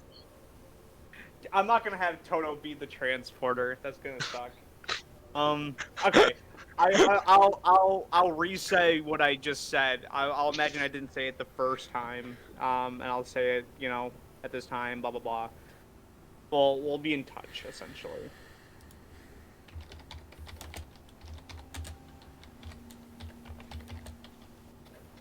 I think that's fair. I'm not going to make the call on two people who are not here, and as well as it doesn't seem like we're getting much profit off of it when we can make more profit off of more nearby cities. Yeah. You're It probably doesn't seem worth better it. off trading with Kalos. Yeah, or Stonehold or whoever, another major city. At least Stonehold, there's a direct path.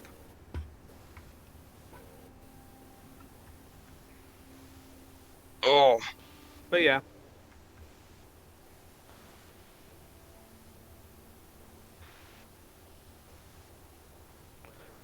All right, all right, all right. Okay. So, what's up?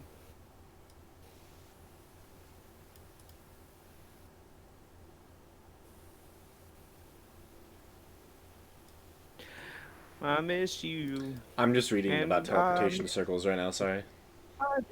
no, you're fine. It's literally 6 seconds. I wouldn't fucking do it. And plus, it's in our house. It's not like out in the open. It's in our house. Yeah.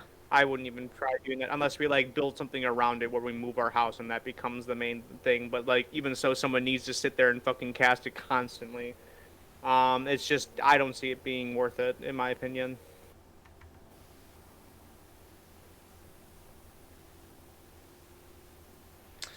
Yeah, it's a 10-foot circle.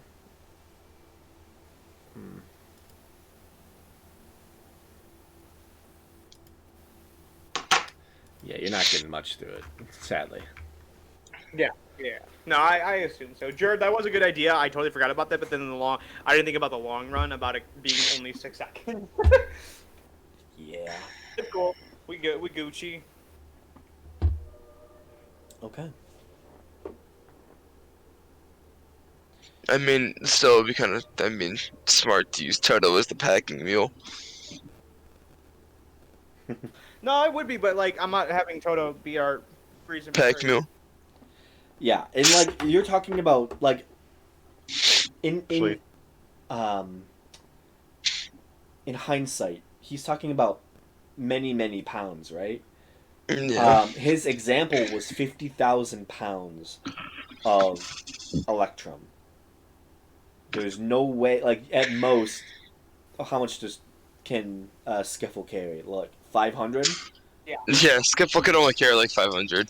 If his example of 50,000 pounds is more than 50,000, you're looking at even longer. Basically, Skiffle would have to take 5,000 trips. Yeah, it would right now with like 50,000 carrying 500 pounds. It takes 100 trips. Which means that I That the means person who casted 100. me, That's you casting teleportation circle 100 times. and there would need to be like a roughly an hour rest per each one. The first time it's 4, but then after that it's 3, so it's decreased because I only have the once per day thing. Yeah, I mean, if you were staying at home for a long time, you could do it, but like normally you would not. Which that would honestly, it wouldn't be too bad. Like if you just wanted to spend like a summer doing it, because if you can cast it 4 times, you could. Be right back. Can you? Not gonna lie, you could do it. Yeah, but it's gonna be like a fucking summer. Yeah, it would, because like you're casting it. So 500 times what? 4 times. It's 4 times for the first time. After that, it's 3.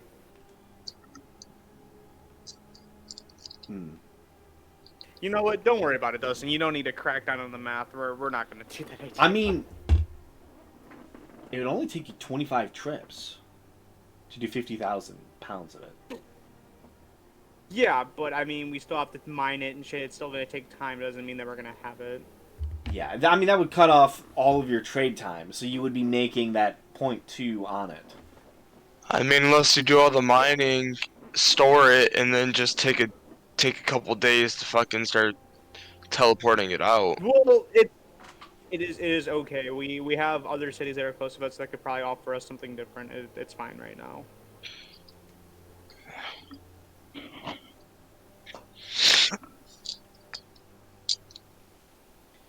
Okay. But trade is, they will actually give, Sigrun will give, a small device to, 10. This will allow contact between you and I, whenever you're in Gwendolyn next. Hand them this document and this document, and he hands you 2 of the papers. And have them go through what they can provide, let me know, send it back to me, and we can get this moving. This will be a relationship between Lavlin and Gwendolyn, hopefully. And I would look forward to you not spreading that information about. I know it will get out, most likely, that Gwendolyn is trading with us. And Pascal and Quinn might disagree with our tactics, but they can't do anything about it. If anything, trading with us will be more protection for you. We can give Slightly. better words. We Kind of. You're still under Kalos' thumb, but even though you're independent, you're still kind of under their thumb. You can't really fight Kalos. if Kalos begins to bully you for this trade route, let us know. I'm sure things can be done. An alliance between High Elves and Drow. It's dangerous for certain people, but beneficial for all of us. I'm gonna lean more towards beneficial route.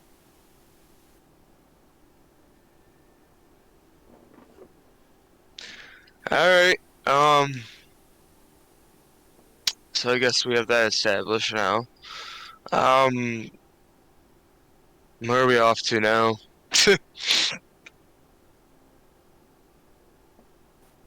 What was it?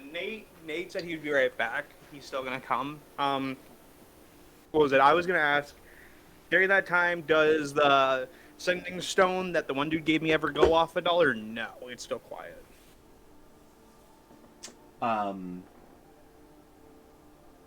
For now, it's still quiet. Okay.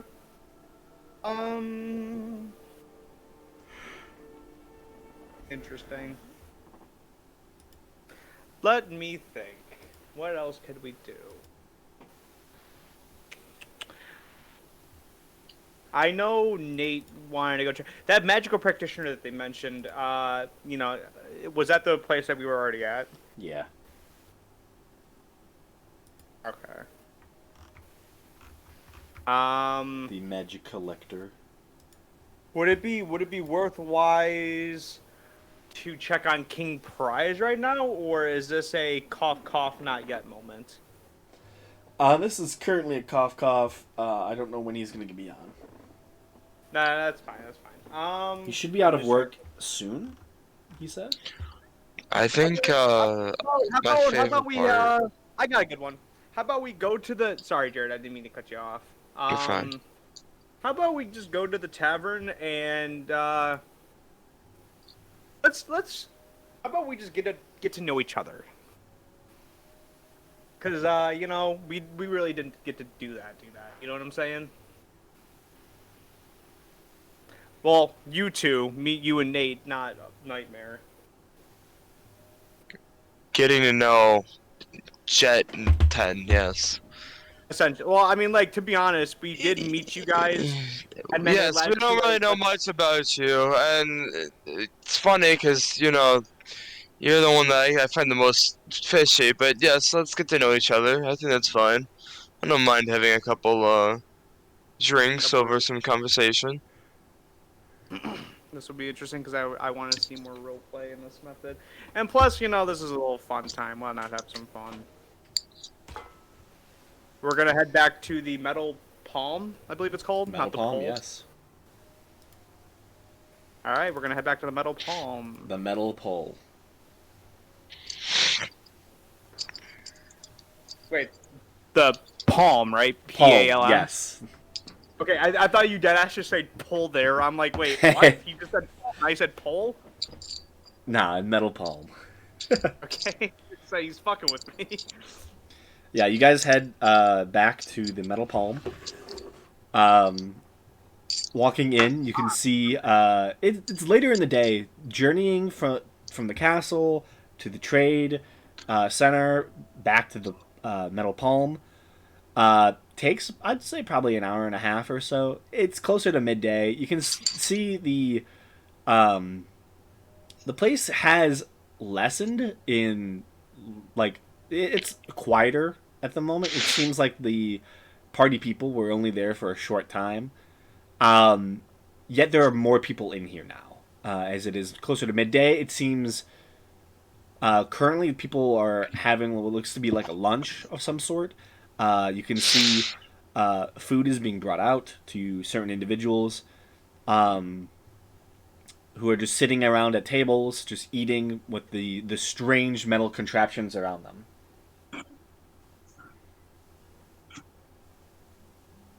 They gotta stop speaking. I'm scared. I think that was it. I think you're just saying that there's people here and there's people writing the. Yeah, I know. I know. All right. We'll find a table that is. We'll find a table that's open. And we'll probably sit down. Oh, Nate, since you were gone, what we're doing now is that we're kind of like at our ends. We don't really have much to do, so I propose that we go back to the bar or the tavern or inn, whatever, and we sit down and we actually get to know each other. Because we technically didn't really get to do so when we first met, so now this is like a chill RP moment. That sound good? Yeah. Okay. So yeah, we'll find a table and yeah, we'll go from there for the moment.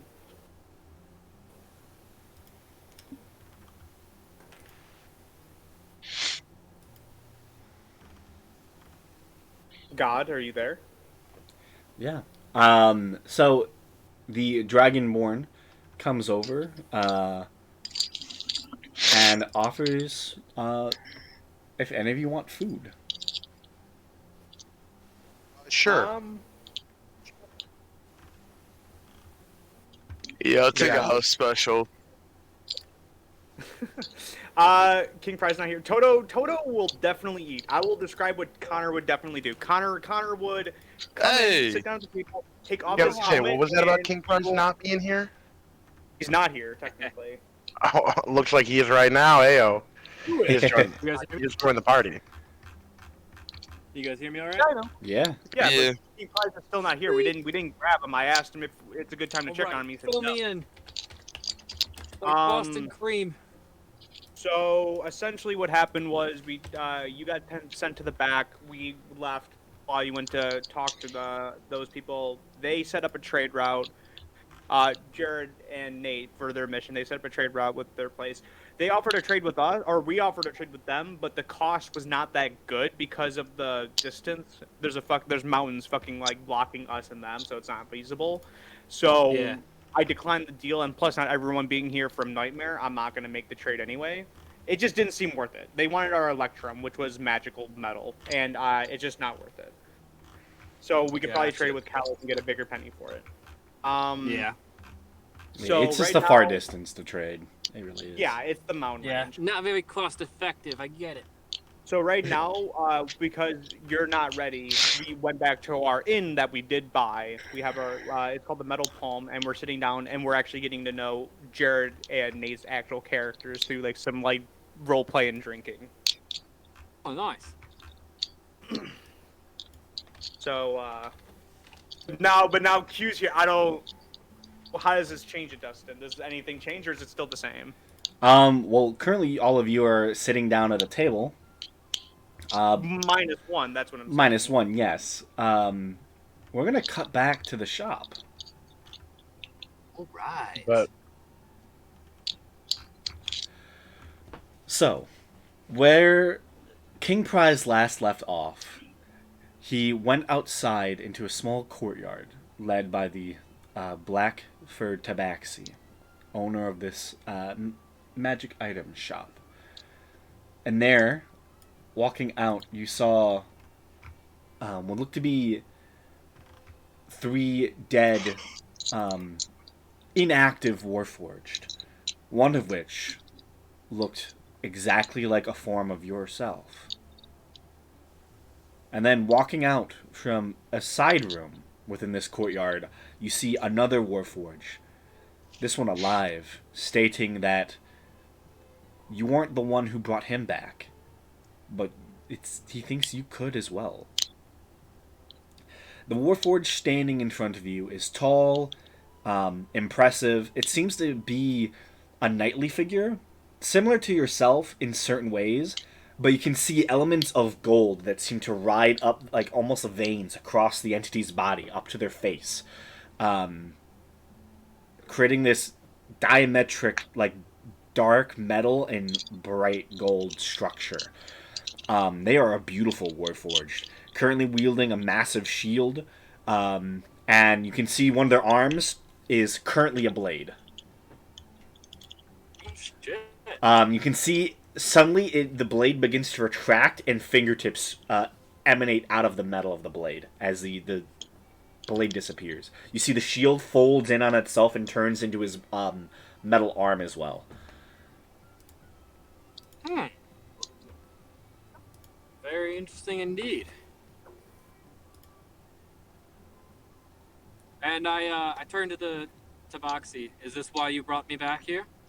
She smiles. I don't know. Perhaps.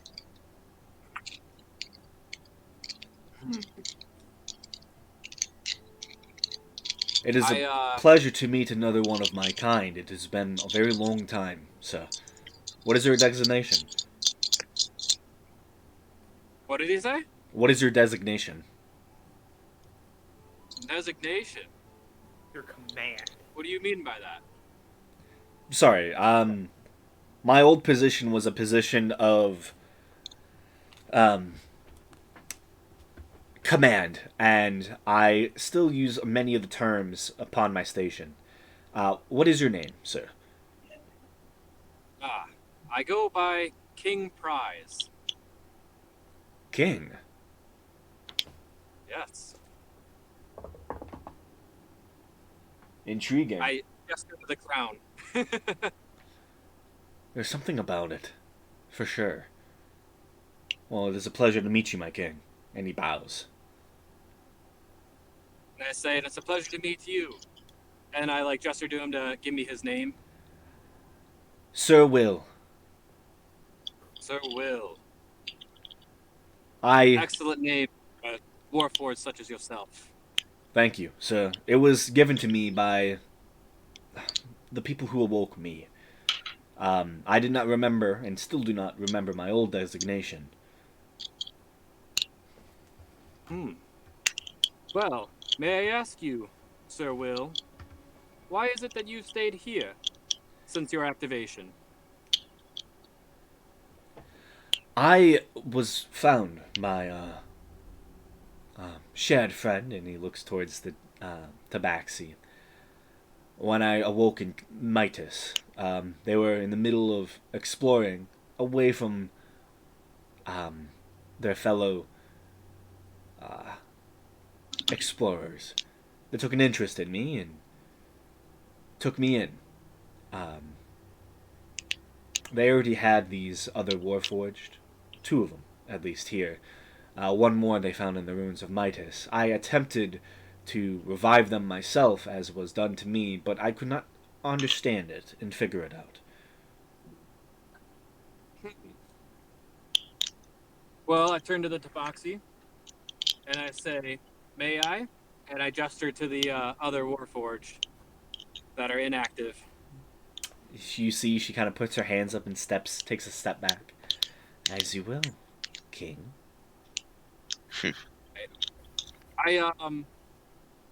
I gesture for Sir Will to take me aside as we both take a knee over these Warforged, and I focus on the crown.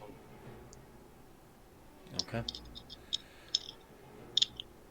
You go over, take a knee. Sir Will comes up by your side.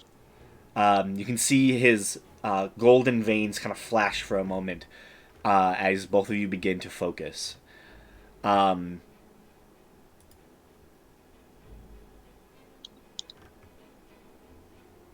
Okay. I need you to make me a...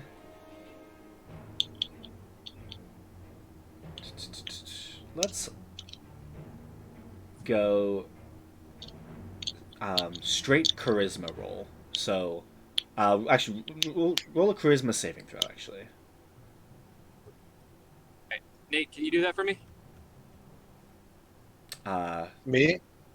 Oh, yeah. You got access to my sheet, right? Yep. I should. Yeah, there it goes. You said charisma saving throw? Hmm. Can I do it with advantage since I have You Sir got an Will with 18. me? Um, I'd say sure.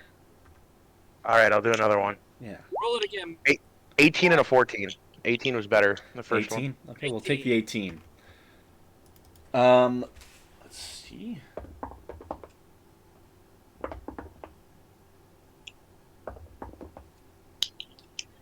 Okay. You immediately see, and hear the sound of whirring. As you see his Will's golden veins seem to light up your crown itself, and your eyes begin to shed an intense brightness as a green light kind of filters around you. You can see or hear like excited, like almost purring sound behind you as you realize that the tabaxi who's watching this is getting very excited for what is happening. And suddenly, you watch as there's stirring in front of you. As you can see, the heavy lifter Warforged, who's in this pile, kind of like moves their head slightly, and you see light filters from what looks to be two small, kind of like triangular like eye holes as they seem to activate. You can see the thin, lithe one also begins to shift and move, and you see their mouth creaks open. You see a little bit of rust seems to fall off their bottom jaw as they begin to awaken. The only one who doesn't move is the one that looks like you. Huh. You can see them beginning to shift and move. You can hear the sound of as they begin to creak as their joints move for the first time upon their own will. And you can see them both beginning to like push themselves and try to lift themselves off the wall. You can see Sir Will goes to the lithe one and just literally grabs him by the under section of the arms and helps and like softly lifts him up onto his legs. You can see as he puts a little bit of weight and like lowers him to like have his like put his weight back on his legs. You see the knees buckle ever so slightly as this Warforged is remembering how to stand. I would do the same with the other, by the way. Okay, yeah, they are incredibly weak as they are just remembering how to stand and move. Immediately, you can see the big one. As you lift him up and put weight back onto his legs, he stands a little bit better. He just like kind of fully like extends his knees. They are like fully straight on. Like if he were to start, he could not walk in this stance, but he's like putting all of his weight right on his metal knees, and you hear the creaking sound as he solidifies his stance. Looks up at you because he's a little bit shorter. He's stouter than you are. This is very strange. Aye, it is. You hear the other one speaks. Well, these are strange times, friends. What are your names? What is my name? I don't fully remember it in the moment. Sorry, sir. It's fine. And you? I do not remember either. It's been a very long time. Well, until your memories and your strength return, would you mind if we gave you new names? The big one should be Tynass or Tintanass. That sounds fair to me. I could go by a new name. Pick it yourself, sirs?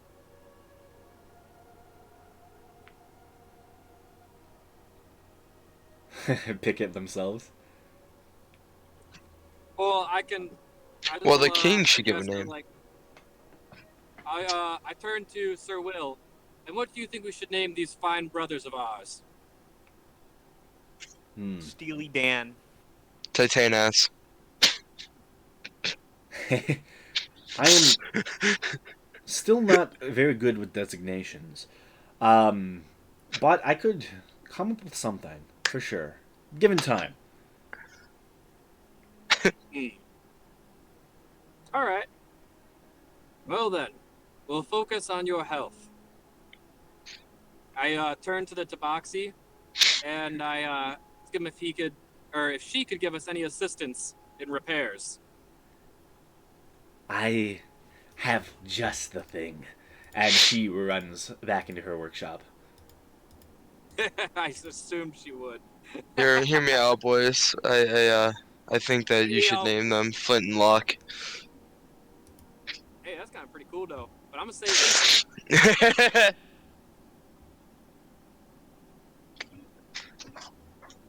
I'm brainstorming. We're gonna be good. She runs back quickly and she carries what looks to be 2 small stones. They seem to be spheres 1 foot in diameter. They're engraved with all these different mystic sigils. Here. And she hands over the small lithe one, this large 1 foot sphere, and he takes it in both hands. You see the other one she gives as well. While touching the stone, put power into it. Activate it. Feel it in your hands. I shall. You see that big one kind of looks into it with it like this. These 2 like rectangular eye, like triangle eyes, I should say. As he looks at it, you see they both focus, both close their eyes for a moment, and then you watch as all the rust and dirt and grime across their bodies puffs off and immediately becomes airborne. As it's shunted off. You can see their bright armor is like fully clean and cleansed, as all of the dirt and grime from themselves is immediately shunted. Are the orbs consumed, or are they still there? The orbs are still there. All right. I turn to the Tabaxi and I say, "What are those?" These are cleansing stones. You wouldn't have to have any for sale, would you? These 2 are for sale. Well, one is for sale, I should say. She grabs both of them back. I'm sure we can arrange a deal at the end of this. For now, though. So, Will, can you take care of these 2 as I turn my attention to the one that did not revive? Yes, sir. I will. You 2 come with me. I will, There's much to talk about. Let's have a discussion, and I can let you know what year it is, and, well, what events have transpired across the world since your absence. Thank you, Sir Will. He nods, and you hear the small one as they begin walking into the main room. And by the way, that time it took. At this point, I would say the other party is already gone. They've attempted to buy their items, which didn't take too long. And at this point, they have walked away. So they're not here for this. Yeah, I assume there was a time skip, and I've spent a lot of time concentration. Yeah, like trying to revive them probably took a majority of time. Like it took a while. It probably took at least like 20-30 minutes. All right. Well, can I roll for investigation on this guy? My detective buddy here. Yeah. I will say, as the 2 exit, you hear Sir Will talking about the Empire of Dawn. He mentions that he is from the city of Midas.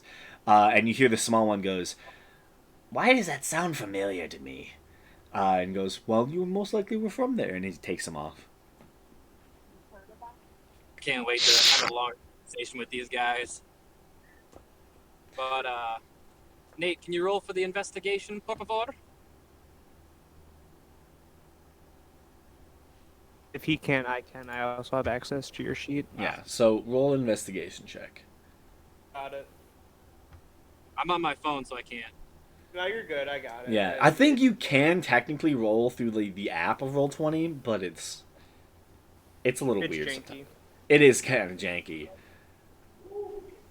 Yeah, I don't even have the Roll20 up. I'm just on Discord right now. Yeah, that works. You rolled a 17. Okay. Personally, you still at this point don't fully know how reviving works. Mm-hmm. It's strange. You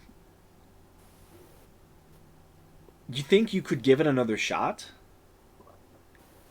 and that perhaps it could work, but you're unsure. Like there's so many factors to it that are just unknown. Like the crown helps, it really does, Mm-hmm. but it's hard to tell. I It's asked most the people. Tabaxi if I could borrow one of the cleansing stones for a moment. She hands it off to you. I position the Warforged against the wall, kind of like in a sitting position. I put the orb in his lap and his hands on the orb, and I put my hands over his, and I try to concentrate on the orb and the Warforged and try to reactivate him. Interesting. Kind of using like the orb as a focus. Okay. Go ahead. Roll me a straight intelligence check. Straight Oh, I intelligence. think that's a good stat for me.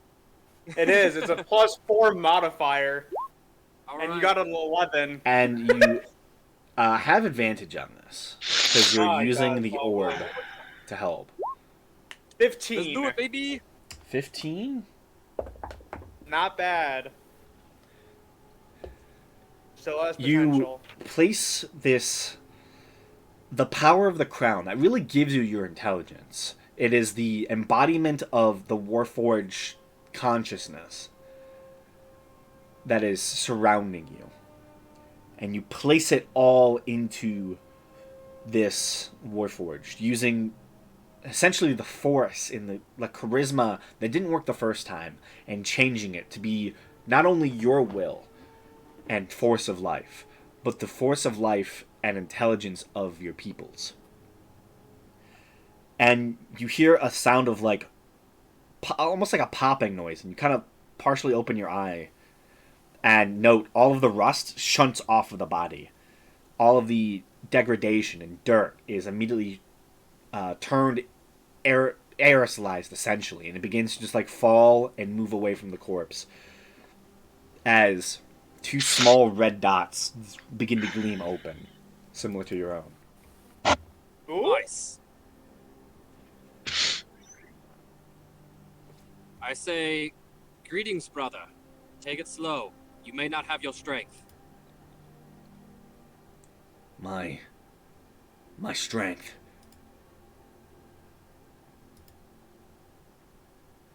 Yes. My name is King Prize. What may I call you?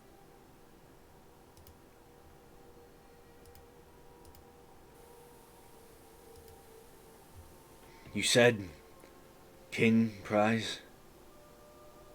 Yes, you heard me correct, sir. I am the one who brought you back. I had a dream of you. Dream, you say? Yes. And how did that dream go, exactly? You've been dreaming for quite some time, I'm sure. I have.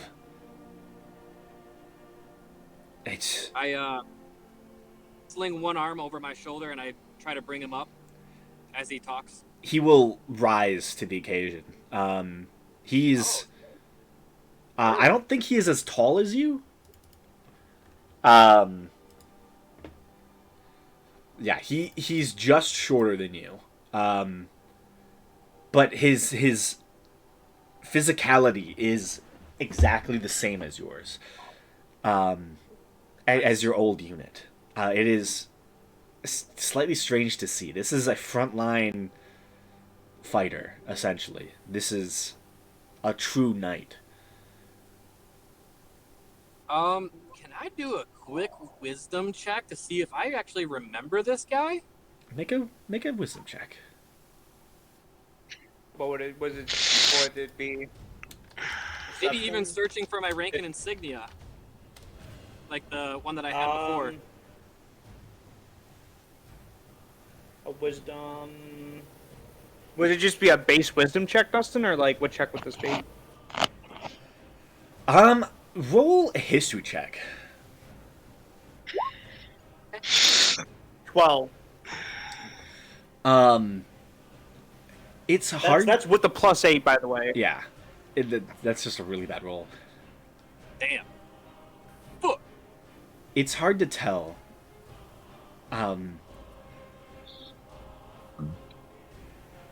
He has an insignia on him, but it is different. You don't know if this is just a type of unit that your people contained. But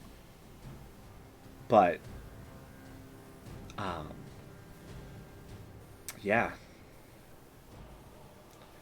It's hard to tell, but he stands. My name.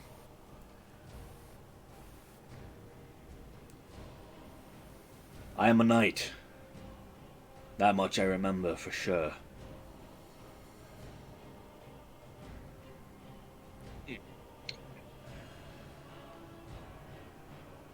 You seem to have a striking resemblance to myself, sir. I wonder if I knew you in a past life. Perhaps. My memory. My memory is not as it once was either. Perhaps we can figure out our pasts together. You are not alone today. There are 3 other Warforged waiting us in the other room, being caught up on current events. Perhaps we should join them? We shall. My king. I nod to him and I say, let us go, my knight. And we enter the other room, and I want to say, like, there's visible excitingness on my face to have so many Warforged together. And, you just kind of see, like, He doesn't have a fatherly mouth, like, kind of very vibe excited. going on where I'm, like, actually genuinely excited and want to take care of these guys. Yeah. You walk into the other chamber, and the Tabaxi kind of just like leads you in. Like she's very excited. You can see a hefty, toothy smile on her face. You can see her large fangs as she's just ecstatic by this whole situation. Walking in, you can see Sir Will is currently just sat on a table talking to the other 2 who are currently sit crisscross applesauce on the ground just listening as he's telling the story of what he's been told of the fall of Midas and the fall of the Sky Cities. Nice. King Price, you've awoken him. Yes, he is a knight.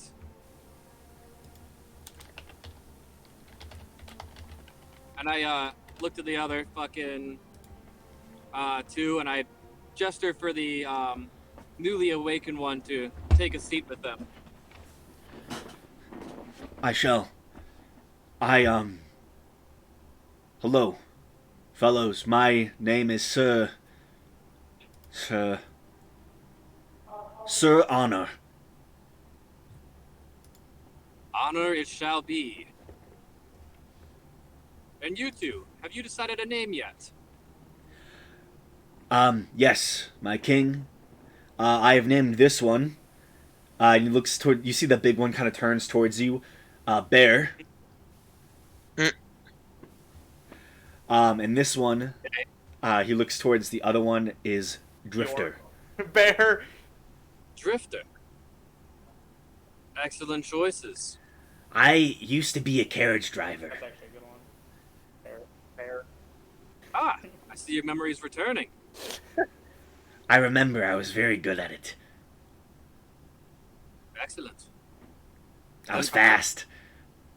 Then perhaps you can man the helm when we return back to our new nation. We have a nation? Newly founded, yes. It's where I'm trying to gather all of the Warforged Activate. Excited. Bear is awesome. That I'm guessing that was... was totally Bear. Alright. That's it. But for now, won't you, Sir Will, recount us with everything you know about Midas? And what's the Tabaxi's name? Did I ever catch it or no? I don't think you've ever catched the Tabaxi's name. I say, and Tabaxi, great historian.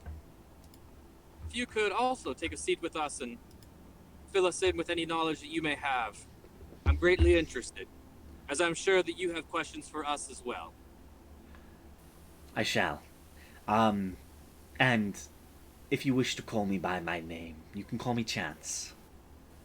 Chance. Fitting for the situation we're in. Indeed. My full name is Second Chance. Oh, that's awesome. That is So many cool names in this room. Alright. fair. Well, I guess I'll sit down there and I'll get caught up before the night ends and everything like that. I'll kind of turn to Chance and I'll ask her if she minds if the Warforged bunk here for the night. And I shall return to my party and come gather them in the morning, along with compensation for finder's fees and for the Orb of Cleansing, of course. Yeah. Along with, I'd like to, stay in contact and, form relations, basically. Mm-hmm. Help her for any research. She would gladly take care of the Warforged, to listen and learn from them as long as she can. The cleansing stone is fairly easily bought, and she does offer you some enhancements if you so wished. Oh, I'm privy to hear. So the cleansing stone's pretty cheap. It's honestly only like 500 gold. 500 what? Gold. Oh, all right. I think I got that. It's like on the expensive end of a common 38. item. Gotcha. But she does offer some Yeah, you other. have like 3,800. Let me pull up the actual item prices.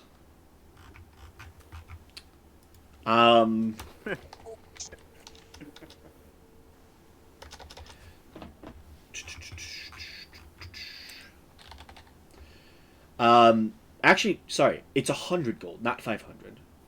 Oh, Thank God. All right, cool. Yeah, because it is a common item, not an uncommon item. I was thinking of the wrong thing. The things she offers are just a few things. She has 3 items that are specifically attuned or tunable for Warforged. One of which is a wand sheath. You can insert your wand into a sheath, and it stays with you forever. If you have a wand, it is useful for wizard Warforged specifically. You can retract or extend a wand from the sheath as a bonus action, and you can use it as if you were holding it, but your hand remains free. Nice. It is a little powerful, little good. The other thing she offers is an arm blade. It is a magic weapon that attaches to your arm, becoming inseparable from you as long as you are attuned to it. As a bonus action, you can retract the arm blade into your forearm or extend it from there. While it is extended, you can use the weapon as if you were holding it, and you can't use that hand for other purposes. But essentially, your arm becomes a blade, so it's always with you. And the last thing she offers is a docent. A docent is a small metal sphere about 2 inches across, studded with dragon shards. To attune to a docent, you must embed the item somewhere on your body, such as a chest or your eye socket. It is. She only has one of them, and it is a sentient item. Oh. It provides life support whenever you turn to 0 hit points. The docent can make a medicine check to stabilize you. It knows random languages, has some skills in arcane, history, investigation, and nature. It knows some spells like detect good or evil, detect magic, and essentially is just a minor little sentient helper that is embedded in you. It is an advisor and an ally, typically. That's pretty cool. And how much for all of those? The docent and the wand sheath is 100 gold. Arm blade is 100 gold, and the docent is 4,000. Ah, Oh. all right. I'll purchase everything but the docent for now, and then I'm gonna see if the party fund is willing to shell out a few grand for the docent. Yeah. Connor has it. I don't have it on me. So that is the arm blade plus the. I can't hear him. Can you not hear me? I can't hear you. Like, I can hear you very faintly, but... You can probably turn them up, I think, right? Oh. Yeah, you probably could turn them up on your end. Yeah, I was gonna say I'm. Can you guys hear Oh, me? yeah. Alright, now talk. Hello. Oh, that's perfect. Alright. Okay. Right. So How's I your have a thing, Scott? calculator. So you want the cleansing stone 100, which is 100. You want the wand and the arm band or arm thing for your warforged, which is also 100 each. So that's 300 total. Okay. Yeah. It's in my pocket. You're glitching. I'll pay those out of my pocket. The douse. The Dowson's party. Okay. Yeah, I was gonna say I got with that. He's gonna pay for everything else but the docent. The docent's probably gonna come from party fund, which I'm fine with. I don't have access to his thing, so that is 300 total minus his 38. So he has. Yeah, I just he has looked at 35. Toto's amount of gold, and it's insane. I mean, I have a lot of gold too, relatively. Yeah. All right, I'm just gonna type in cleansing. I'm gonna add this to his inventory, cleansing stone and shit. Mm-hmm. They are items in D&D Beyond, if you want to look them up. Oh,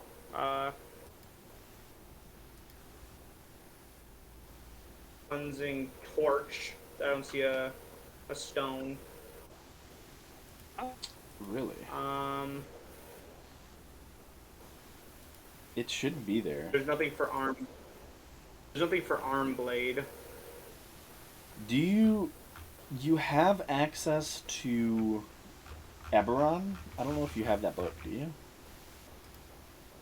No, I'm not on D&D and Beyond. I don't have access to it. I'm looking it up on Roll20. It's not in Roll20 at all.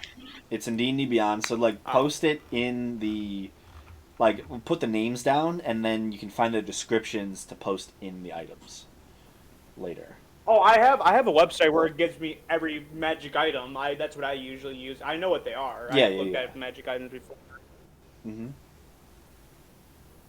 If anything, I'll copy and paste that into the chat, and if any of other guys want to look up magic items related to Eberron, he can.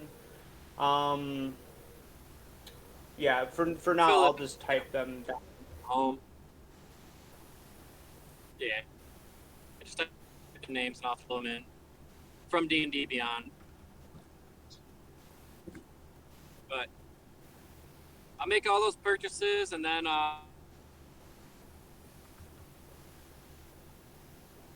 What'd you say?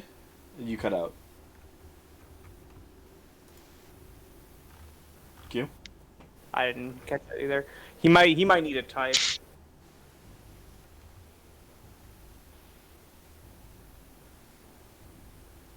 Yeah, he might have like gone and he might be driving. Honestly.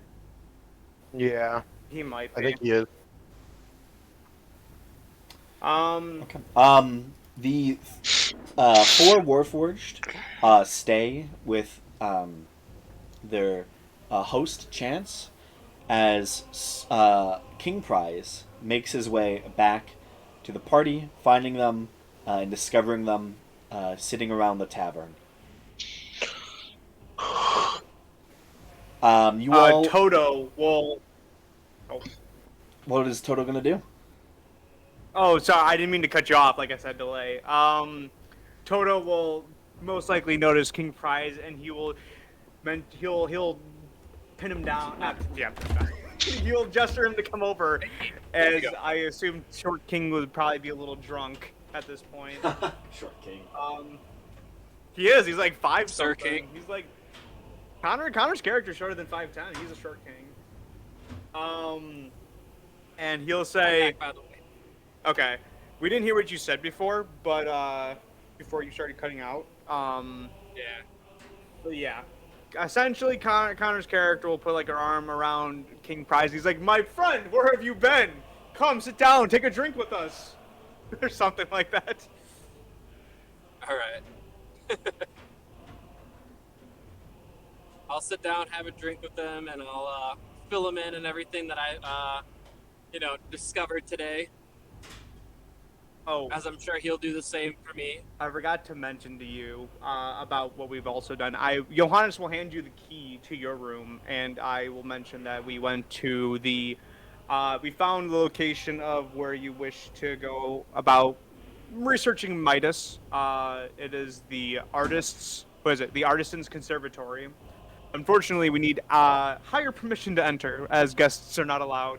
However, and I gesture the sending stone that I pull out, and I'll say that perhaps we can get an audience to allow this, but it's going to take some time. When we're ready, they will let us know. I'll ask Chance if she has any other leads into that as well. When I return tomorrow, pick up the other Warforged. Okay. Did you tell him about the Warforged yet? Say, there's more of you. Yeah. As I was filling in Toto, I'm sure that they were all sitting around and heard the story that I told them. Okay. I also, during this time, is this where we're gonna do a little more role play to get to know each other more? Little hand holding, little kiss on the cheeks type of thing. If you want to. Do you guys want to? Sure. I'm down. Sure. Okay. Toto, by the way, since we cut back to Q's character, Connor would have also ordered food, but Connor at this point, or Toto's at this point drunk. Toto's just at a corner singing. Toto, to be honest, would probably be everywhere. He probably would have. Toto would have. He's actually drinking with his. He's dancing with his Echo right now. Yeah, no, I was gonna say Toto is actually riding the mechanical bull. He would have gotten up after King Price sat down. He would have went to go ride the mechanical bull. I'm not even kidding. Roll Toto- an athletics check for Toto. Toto also would have been like, he would have looked at the mechanical bull and said, King Prize, do you think we can get this bull friend to possibly become one of your friends? I thought you were about to like talk to the bull as if it was King Prize. King Prize, when did you get back? Yeah. He's drunk.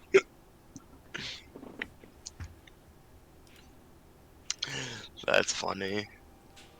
Someone roll athletics check for Toto. I don't have access to Toto's sheet. So it would have to be Nate. If I don't answer, it's because I'm driving through a valley right now, so. Are you driving? Where are you at? Oh. He did say we couldn't respond. Yeah.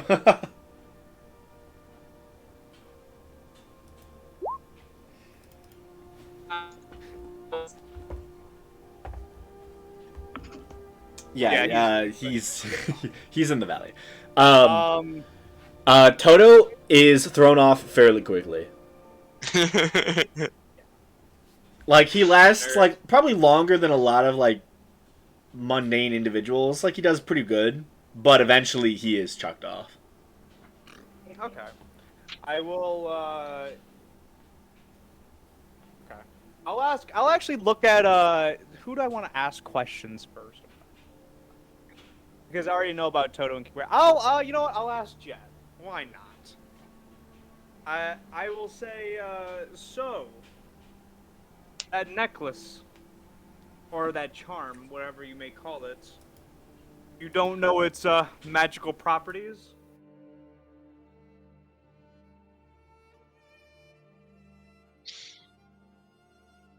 He's stunned. He is absolutely stunned. In awe. If Nate can't talk, I'll just go to Penny instead. Oh yeah, I'm asking Jet Neptune a question, but I think Nate's going through a tunnel too. I will direct it to Tenpenny instead. I'll say, so what's your whole story? I don't.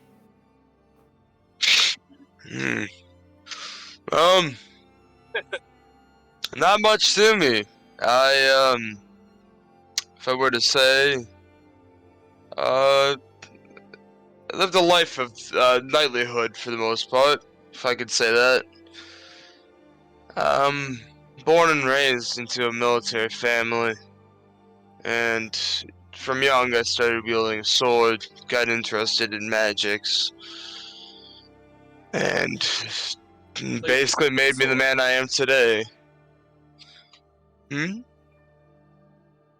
What's up, Mr. Tin Man? I said, oh, so you're a spell sword. Yes, a spell sword, yes. Blade Singer is actually what we're called, but yeah, close enough.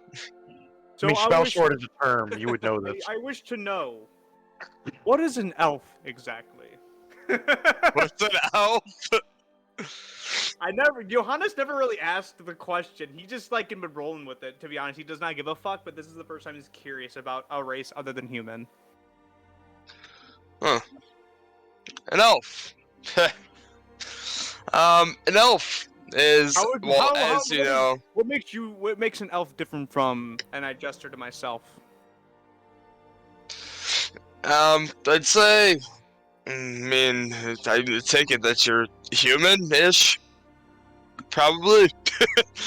Lifespan. What do I look like to you? I'm in my silver fox form, by the way. You have not seen Yellowcloak Johannes at all. Can I do a check to tell if I know that there's anything off about him? Like something that I would just know, like perception or something. Just a feeling. I don't know. That he muted himself. I'll guess, but it's his call. I would say either perception or Arcana check. Depends on what you're specifically looking for. Yeah. If you're trying to see if there's something off about my person, I would guess perception. But if you're looking for something magical, specific in nature, it'd be Arcana. I think it would just be something off about your person. Like a smell in the air. Like I can fucking just tell. Something off. Something off, yeah. But we'll just roll perception. Until he gets back, I guess. Yeah, I'll just myself as being a human. Alright, fine. That's fine with me. And I'll just explain elves. Well, with being an elf, they have longer lifespans than most beings. We're blessed by mana. Blessed by mana, yes. By the weave. By the weave. And we just have a high access to mana, more in tune with the Earth, not Earth, planet. What? I don't know this Earth. It's not Earth. What is it? The planet's called Raiden. Raiden. More blessed by the nature. That's what it is. Just in being, we're it's an odd race, honestly. If I were to say, many weird pros, I guess you could say, to being one of us. Sleep is not much needed, although we do take breaks, but rest aren't long. Most of us are. I say, I feel that. I mean, you're blessed with a strong body, my friend. I imagine King Prize like bashing his chest and like metal reverberates. You don't find me unnatural, elf. No, I've seen worse. I mean, we did just fight a giant tentacle monster. I like set my drink down for a second, and I'm like, yes, I think we all have. Thinking back to all the beholders we've killed. All of the aberrations we've seen, the literal dragon made out of fucking mucus and illithid tadpoles and shit. Yeah. Um, Shudder, take another drink. Shudder. I just like smile. what other kind of questions would you have about us? You got any? I'd say I've noticed during our battle specifically, you seem to be more, magic would be more attuned to cold, while your friend, as I gestured to Jet, seems more attuned to lightning. Is that purely choice, or does that come from the house that you're designated, or you're born into? My family line lineage, it, more incurred of the path of cold, ice, frost, along those lines. The weapon I hold is a very dear family heirloom that I've attached myself to. And yes, I guess you could say I'm more in tune with the cold. Although I do practice many different kind of crafts, it's just my main focus. That is very intriguing. And you, from what I've heard, are the heir to your family, correct? No, I actually have a elder brother who's not too far apart from me, but a strong man. Do His you name is Itachi. say? I said his name is Itachi. His name is His name Itachi.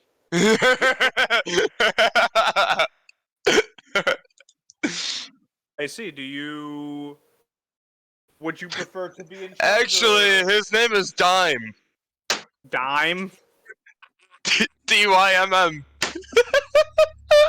Oh my god, that's beautiful. Dime.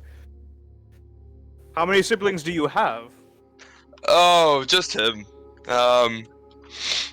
So, 10 and Dime, as I look like a little confused.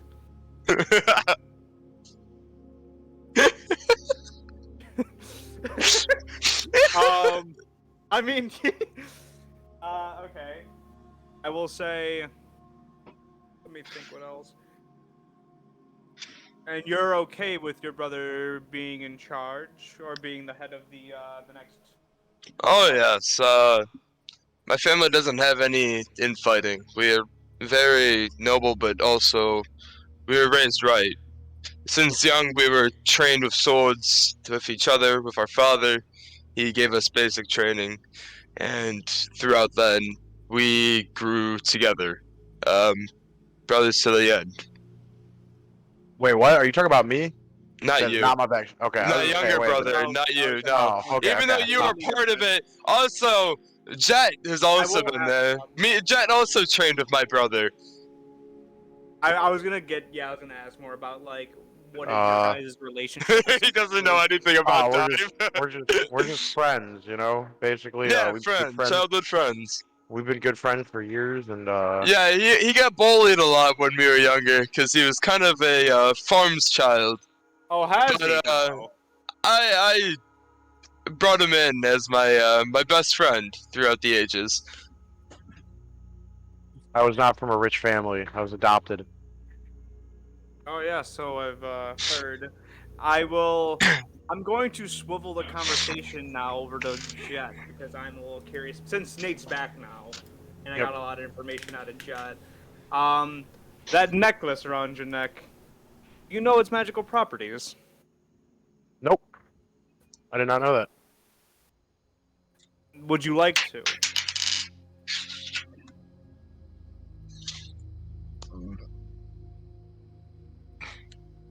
Tell me about it. Okay. I was gonna say like you were So just I- super quiet, and then like tell me about it. I was thinking. Okay, I will say presented for but a moment.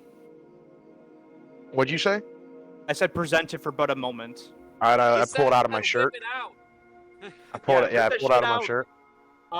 And since I've already did the check on it, I'm gonna pretend to do another check, and I'm gonna say, as I assumed, it's a charm of protection from divination and scrying, essentially spying on your person. And you've had this for how long? Since I was a child. It's the only thing. Intriguing. And who left you that? My parents apparently, or whoever. Worst step of the farmstead where I was raised. I set my drink down, and you see that I like stroke my jaw as if I had a beard, and I say, "What a curious thing to give a child. I wonder if you were hunted as a youngling." As I don't know. yeah. I don't know. I don't know anything about my, my family or that. Like I said, I was dropped off on my family's or my adopted parents' doorstep by someone, my parents or whoever. And when they found me, I had that on, and all that was there was my name on a little bracelet on my wrist, and a note saying to basically never take it off. I don't know where, but this story sounds very familiar to something else I know. Oh. Yes, I remember he was Superman. Jesus Christ. No. I will say, you said it was never to be taken off. You've never been curious and to leave it off, even though not knowing its magical property. Oh, I assumed, there's really no point in taking it off. If someone, went through the trouble of leaving a very detailed note saying that, I'm assuming it's probably a pretty good reason. Of course, I've been And curious, but you've never investigated the reason for it. I mean, I've been curious, but what all do I haven't found anything out. I'm assuming it's keeping me out of some type of trouble. How about take off the necklace and find out? I'm ready. For a brief moment, not permanently. We'll think about it. I smack Jake's character, and I say like, "Why not?" Or I was like, "Stop pressuring the boy to strip for you." I look at King Prize and I say, "You're always stripped." And I look damn good. As I'll laugh with that because it's really kind of funny. So, I want to ask Dustin man. something kind of medity. Dustin's been muted, by the way. Oh Yeah. no. Because Jared wanted to do a check on me, and he's been gone. Okay, I'll wait till he gets back, but I might take the necklace off for reasons of not derailing the fuck out of some stuff. I want to talk to Dustin first. Yeah, that's what I was kind of like, smacking him for. Was kind of like, "Yo, we got a lot going on. You want fucking somebody?" Yeah, hunt if you down if this you guy to fucking if you show want, up? hey Jake, if you want to open this can of worms, we can. But Well, you don't know the Hey, kind of. wait until Kind of you do, kind of don't. I don't know how much Dustin took it. yeah, that's Let's why wait until I get my fucking Warforged gang all kitted up, and then we can fucking jump them. I don't know if it's gonna be necessarily a jumping situation. Like, well, I mean, let's get let me ask some questions, okay? Let's do this. I don't think anyone here in the party at all. Oh no, I didn't hear that. It is probably threatening. I heard But, what we heard was I don't know anyone in the party at all, and then Yeah. Oh no, it's it might kind of go against some thought of the that was people in just the me. party's convictions. You know what? Nah, fuck it. I'll take it off. don't. I was Nah, I kinda want to. spoil it for us. No, I'm not saying don't take it off. I'm saying Oh don't no. spoil Yeah, the shit. that's why I'm not gonna say anything. I'm just saying it might cause some strife in the party, and that's like I don't want to derail the whole situation. I But, said you know- for a brief moment. I never said for like a very long time. And plus, I don't know if opportunity. the reason why is I don't know if that brief moment will have any serious repercussions. Well, I should mention that it's like it doesn't have to be on your neck. It's like around your person. So Johannes would probably Hey. gesture to hand it for a brief moment. Yeah. Hey, why not just hold out until there's a lull in the fucking campaign and then fucking do it to spice it up? Could do that. I could do that. Yeah, you know what? I like the chaos. I like throwing more shit in here. Also it gives me an in on if I do need to dip again or like miss sessions, there can be bullshit I'm dealing with this. So I might take it I off. was gonna Yeah. say, plus, like, for worst case scenario, they're hunting him, not us. Well, Ah, fair. Fuck it. it's not really like a Oh. hunting necessarily thing. It might just be like a problem with some. It might cause a little bit of issues.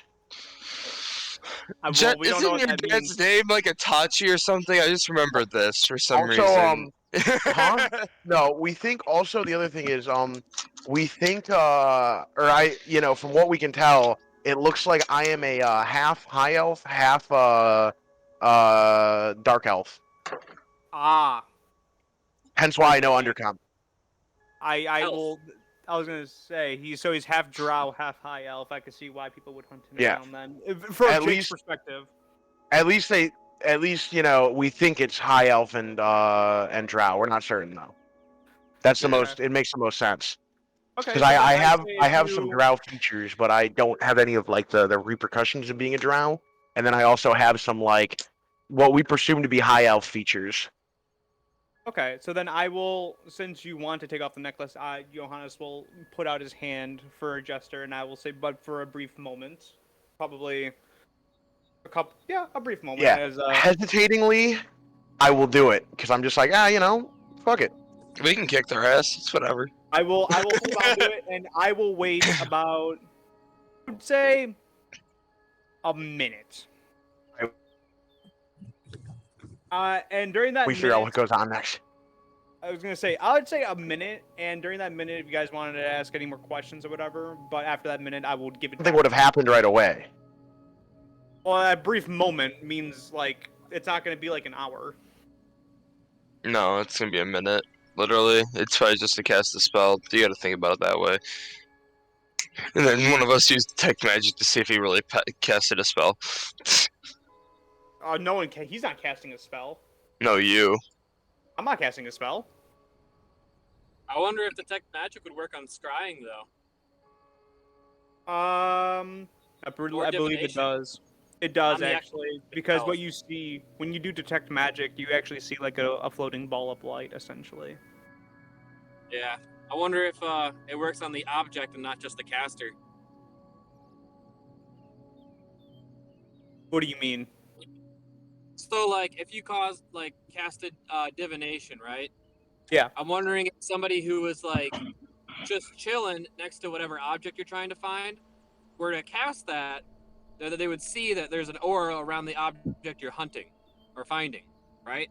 It would be Or if it's a only specific on the person, but Yeah, if it was you can within see a range mana of- trail pretty much anywhere that there's magic going is where you'd be able to You see if see there's. an aura around it, but you Yeah. for the thing, if it's divinations of within a certain feet of this necklace, it just instantly stops. Clairvoyance, scrying, stuff that spies on people, essentially. Yeah, yeah. The thing is, though, is I was don't know thinking if he didn't have it. if the thing that's Maybe looking it's- for me. I don't know if the thing that's like looking for me. Oh, give me a second. I gotta text Dusty because. Okay. Let That's me fine. message You Dusty. It was for a minute, and I gave it back. Now, is I'll- there any? I don't know if other- something. It's fine. Is there any? Do you guys have any questions, or are we gonna? ask I more have questions? questions. Okay. Toto Old is man. lying on the. Toto is probably still lying on the ground, probably passed out at this moment. I'm not gonna lie. So go for it, Jared. Me and King Prize are Alright. So, for 10. what are you? I like talking look at I look at King Prize and back at 10. I'm looking at you though. I'm looking at the old man. Oh, the old man. What do you mean by what am I? I'm who I am before you. I mean, you asked me if what it is, elf and whatnot. So, are you human? What are you? You want to let me know? Well, obviously, I'm a human. Do you not know what a human is? As I say with a confused tone. Dusty, are you back? Yep. I want to do a check been to Dusty see now. if I can see anything off. If I This can was a tell previous anything off check. about. Yeah. During our conversation, I asked like Mhm. what was and he wants to know if there's anything physically off. He didn't say magically. Or like if I'm getting the feeling that he's not fully human or even human.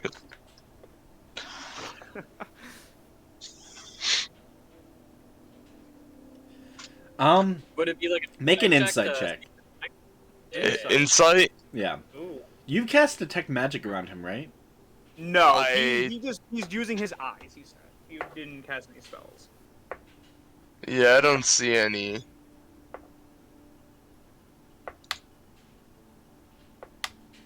Actually, what was 16.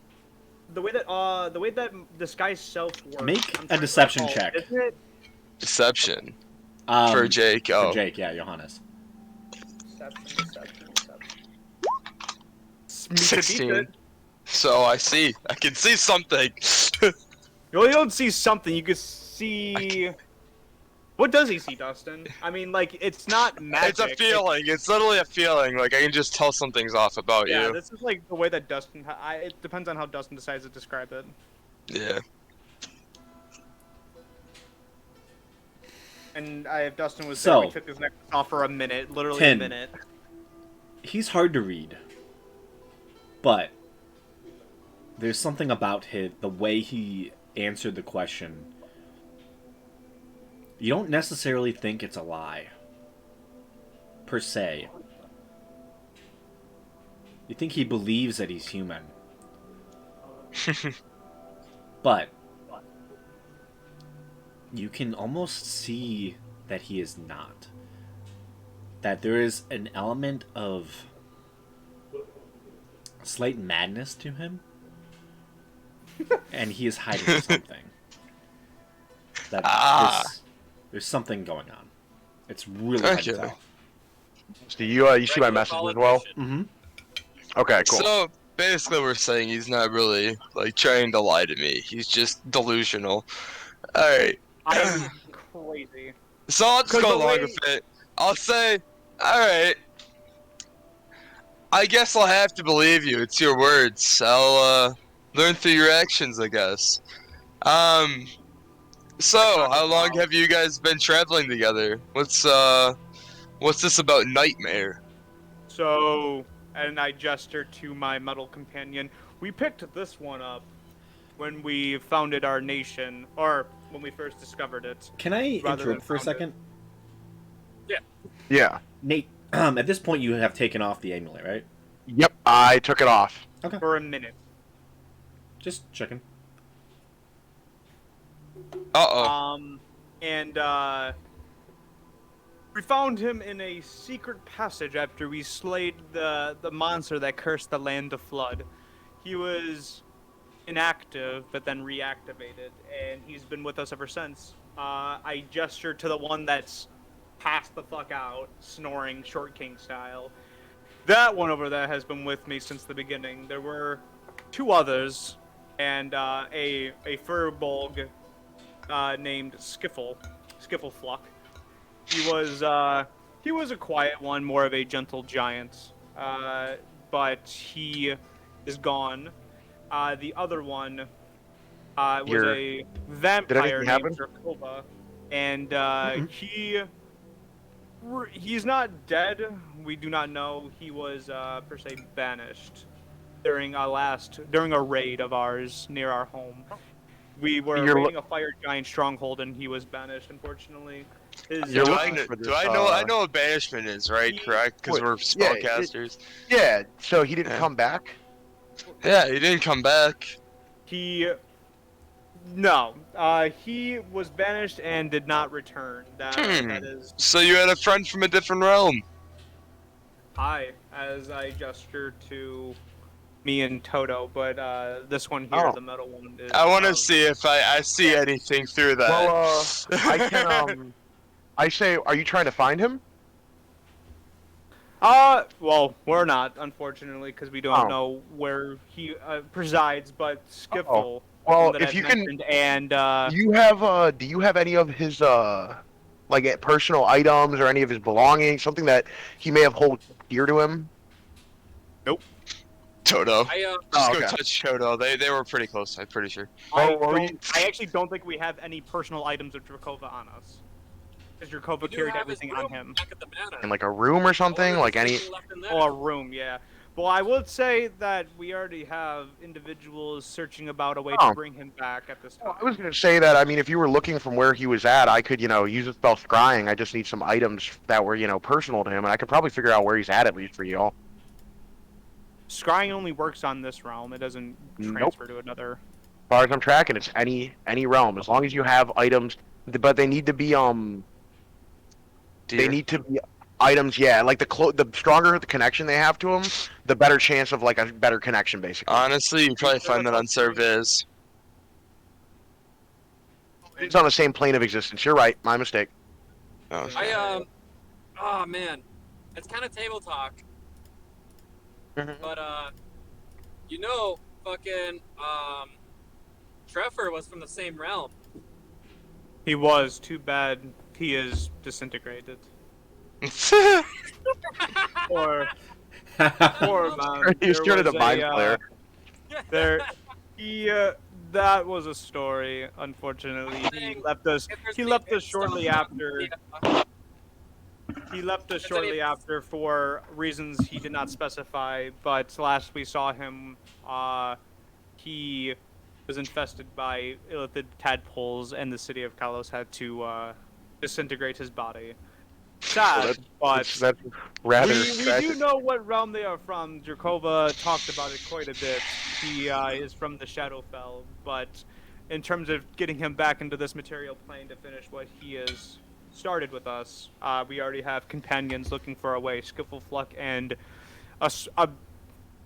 and like I like put my hand on my head, a squire, as he puts it, called Serviz. It was a kobold turned dragonborn. Long story. Earned. And okay. they are looking for a means. So now it is just us. Nightmare, since you asked about that came about. That is just our name that we came up with when we were in Hollow.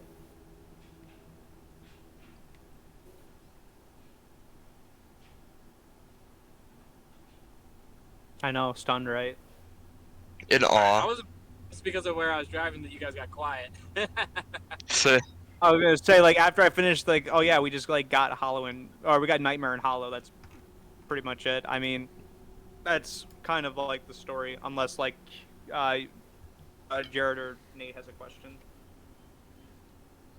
I want to see if I can tell that he's lying about them meeting up and finding each other. I want to see if I could see any like warnings. Like maybe I caught on to something about realms with them. Insight. Like maybe they're from. You want to make an insight check to see if we're lying about being from different realms, essentially? Yeah. Or like not knowing that's different realm, but seeing if there's something else that I'm like finding that's off. Like what? Like if you're lying to me about you guys like meeting up across times, like just throughout the process, like how you guys met. Yeah. Like I know how you said you kind of like looked out. I didn't mention. Because when you brought up realm or something, you looked over to Toto. Yeah, I gestured that me and him are from other realms, but Oh. I didn't specify that how we met specifically. Yeah. Okay, I get what you're saying. I mean, if you want to make an insight check to see if we're lying about being from different realms, I mean, yeah, go for it. That's the fucking part of the roleplay. Oh, here, I got a question though. So, you said that you're trying to bring him back. Why? What's going on that you guys need to be, as a whole? For one, we we have- comrade. Yeah. I say, like, visibly upset. Gohana shows little to no emotion in the moment. Funny how our emotion. He was our comrade indeed, but he has been a part of something that we've been meaning to finish for a while. And until that point, we are doing other means, other stuff, such as increasing our standing with other towns, maybe nations. We're still in the process of establishing Dracovia. We've essentially tried to set up a trade route with Lavalin. Obviously, that didn't work out, but we're still in the process of that. But until he gets back, we yeah. By the way, when I said that all upset, I put my drink on the table and I pushed out the chair and I stood up as I gave like a kind of like a look of like disapproval.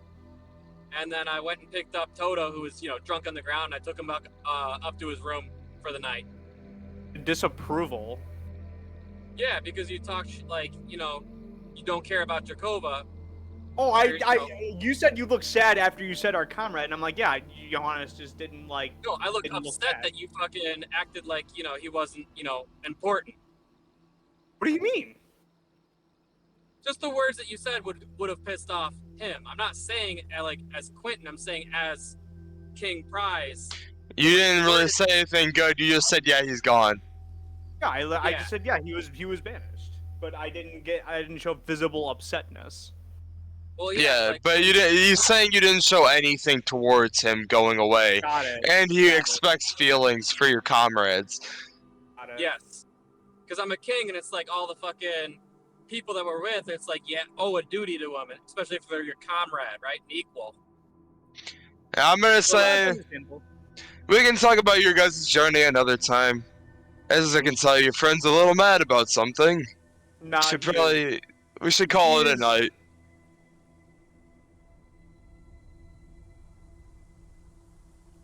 I was just kind of giving flavor, guys. I'm not actually pissed, by the way. Yeah. Oh, I no, know we know.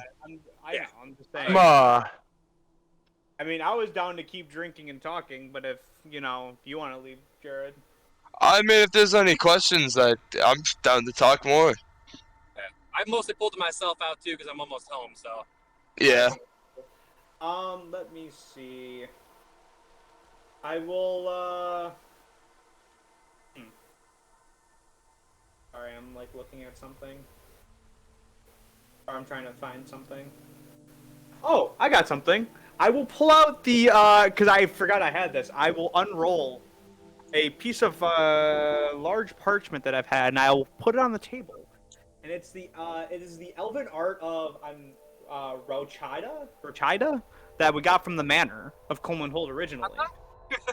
Yeah, Rumchada. I will present it, and I will say, do you perhaps know this individual? It's Rochilda. That's her name. Rochilda. Got it. Elves being elves, they live a long time. Maybe they knew about it. Maybe they're from Gwendolyn. Who knows? Do I know about it, Dusty? Yeah, do we know about this? No. We do a lot of research. No, they're just a minor individual. They're just a minor. I say, yes, they're actually my aunt. Ah. And then I say, I'm just shitting with you. No, I have no clue who they are. Oh. All right. And I'll roll it back up and put it back into my pocket. I just want to check something. What are you investigating? My life. No, I was just saying what my rolls would be. I saw a +9. I got excited. I didn't know my investigation was that high.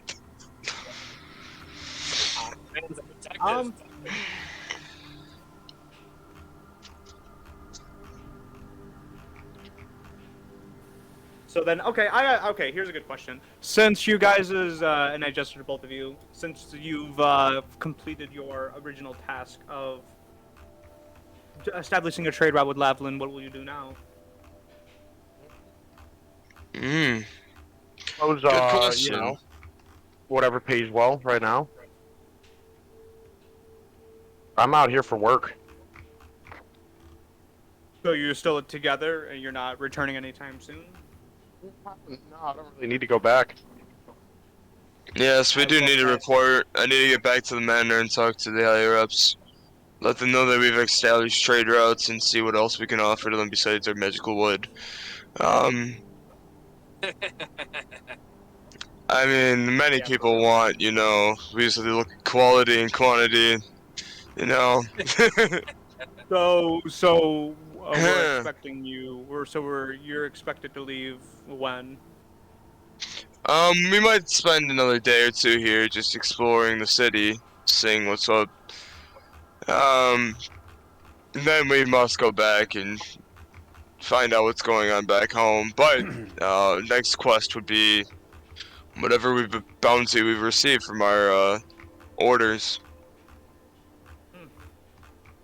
So then we'll be. So then you'll be on your way. You'll be. Shit, I totally forgot what I was gonna say. It just fucking blipped out of my head. Holy shit. What was I Hey, gonna say? I'm getting a call real quick, so I'm gonna hop off. But been real, fucking good sesh. Have a good night. Thank you.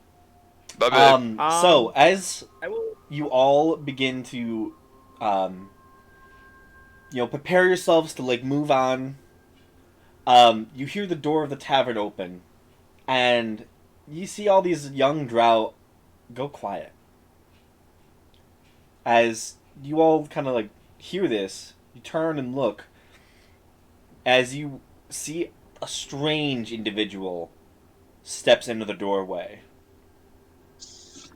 In one hand, a giant spiked mace.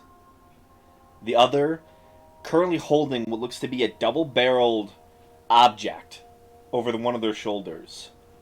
A pipe currently sticking out of their mouth, sending smoke wisping into the air. The individual wears beautiful, well-made armor. They look like a hunter of some sort. A hunter of sport. But they are eyeing the space greedily. The face of the individual is not of a human that you recognize. A few of you may recognize an animal that it could be. It looks very much like a hippo. But standing on two legs. Interesting.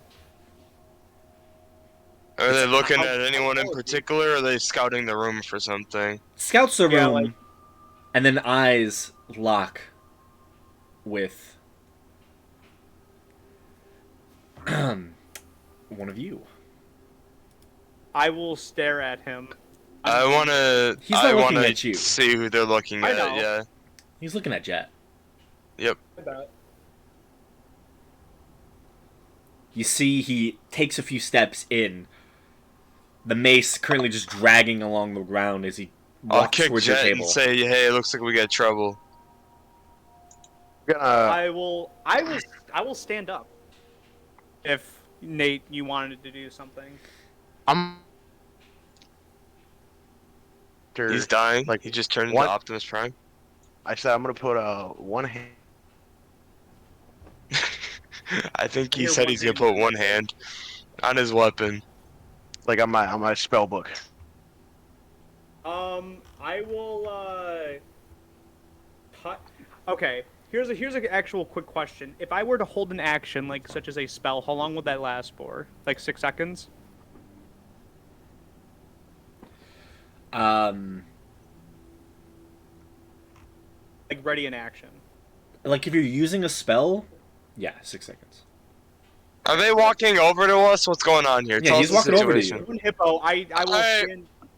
Yeah, I was gonna gonna say say, I'm gonna stand up too. I'm gonna stand up. I was not gonna attack. I was gonna ready. I was gonna what's it called? Intimidate them, but Yeah, I'm gonna. Basically, if he attacks me, I'm gonna ready an action to like shoot off a lightning bolt at him. I wasn't trying to like ready an attack spell. I'm gonna say to them, "Do we know you?"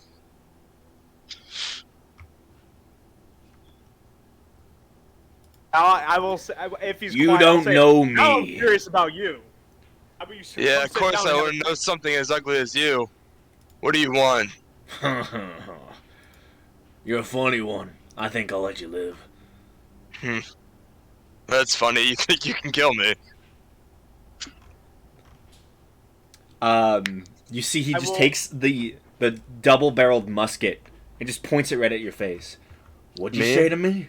Yeah. Oh, Oh, so scary. I didn't say anything. I'm gonna I- fucking. oh. Garrett. I'll pull out my sword a little bit. And nice chill goes through the room.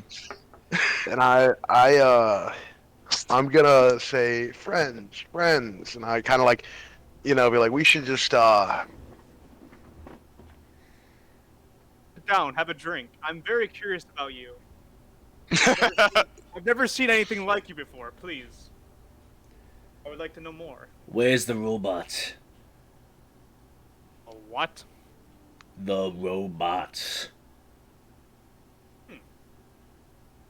I believe it is out the door to the left and go fuck Sure. yourself. No! Oh!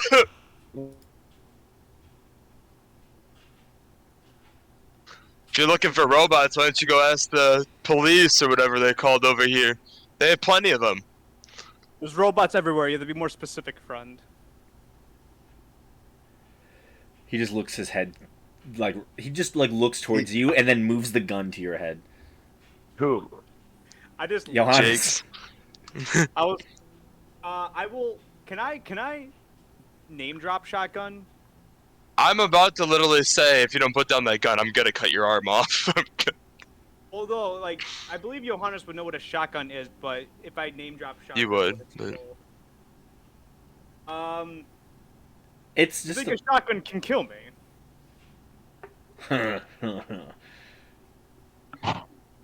It alone can. Wielded by me, definitely.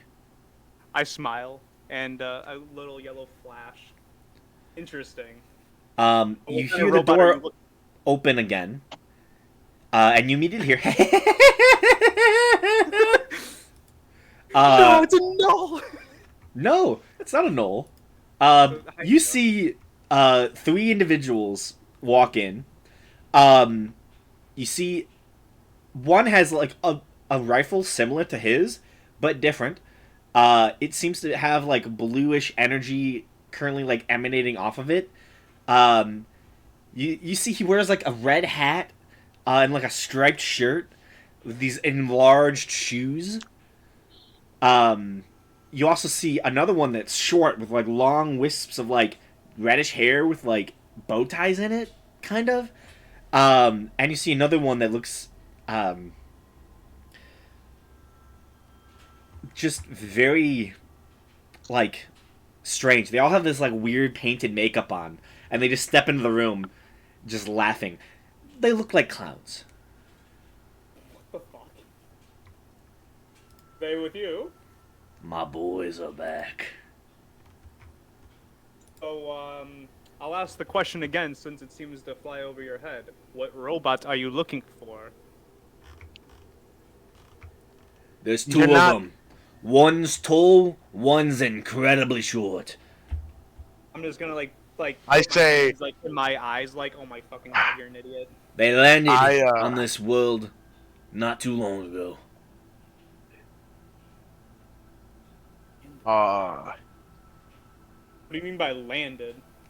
Crash landed. Escaped. fucking dead.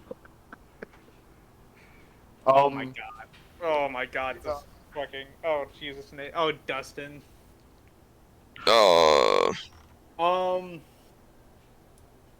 Frankly, I don't know why you think that we would know that, especially by saying a tall and short robot. That still leaves a lot of details out. So, friend, How I'm many sorry, we don't know robots what do you you're talking have in about. this world? No robots, my friend. Are you talking about a Warforged, maybe? Looks towards Like you. my my One's a friend here- Warforged, one's an Auto Gnome. The only Warforged that I know of is my companion here, King Prize. He's gone. He's gone. Oh Upstairs. no, He then, went to bed. oh I didn't realize that. Okay, I'm sorry. The mic was cutting out earlier, so I didn't quite catch everything. There you Yeah, go. he took Toto and went to bed. No, then I would be like, I do not know any Warforged.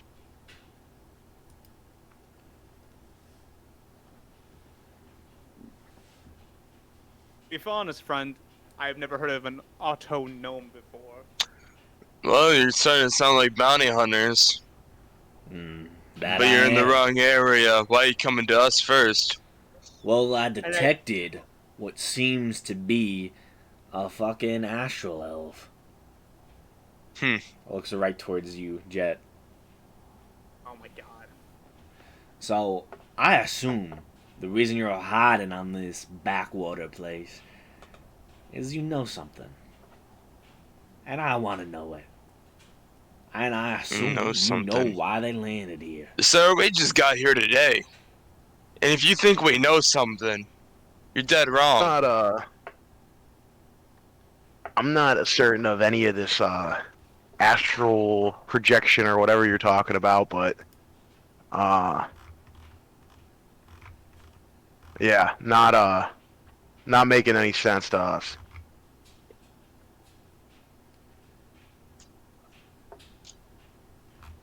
And, What does this astral elf look like? that metal barrel you're carrying though, He it just looks points his gun to Jet. As Johanna says that. Okay. I'm doing it. I'm killing some people. Screw it. Jared, hold on. They say- Fireball so in here. I'm like, you suspect me of some crimes? And I pull out my official documentation from the city of Guilin, and I'm like, these are my official papers. You know, I'm from, I don't know, Your mic cut out. I'm like, I don't know this astral elf you're talking about or whatever the heck it is, but You hand him the papers? Hand him.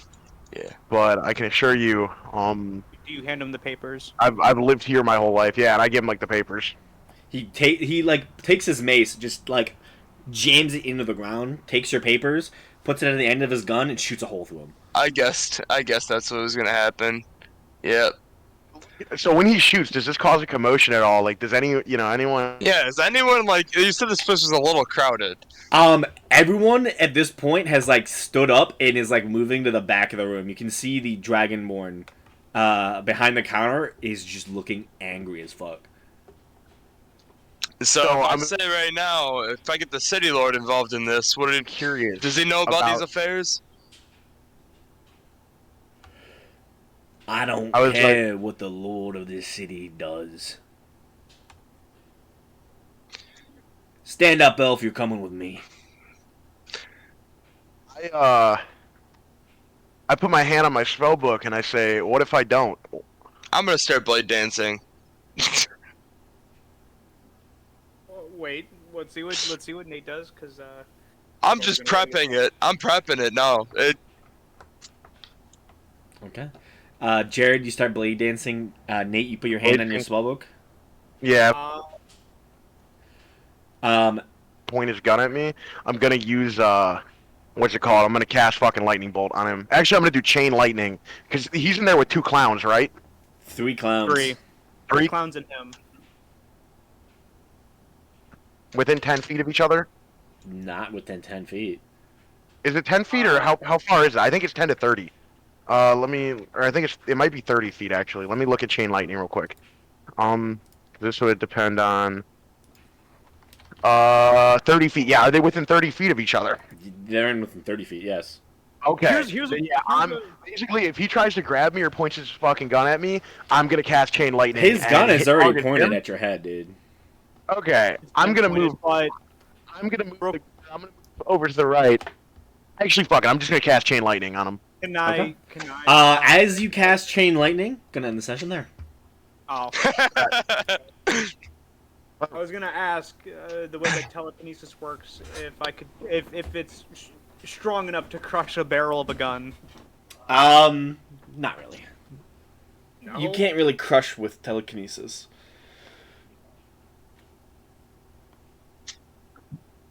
But yeah, I'm gonna end it there.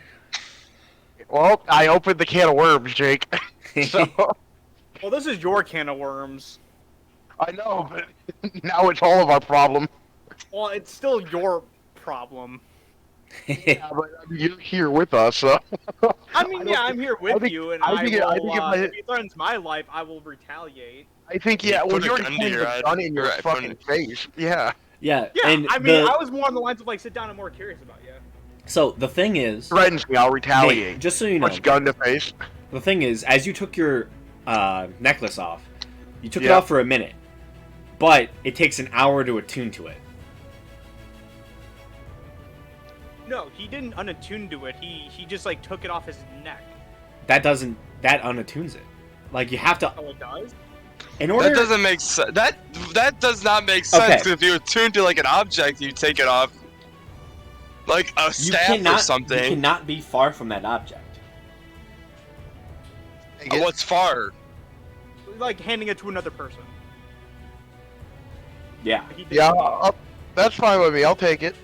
Like you can't, like, the way you were describing it and the way I took it is you took it off in order to not have the effects on you. Like if you just take it off to take it off, like that's okay, but you're taking it off with the To not have the express, effect. Yep, yeah, yep. with the express motive Yeah. to not have the effect, You're not which wrong. ends That the is exact- attunement.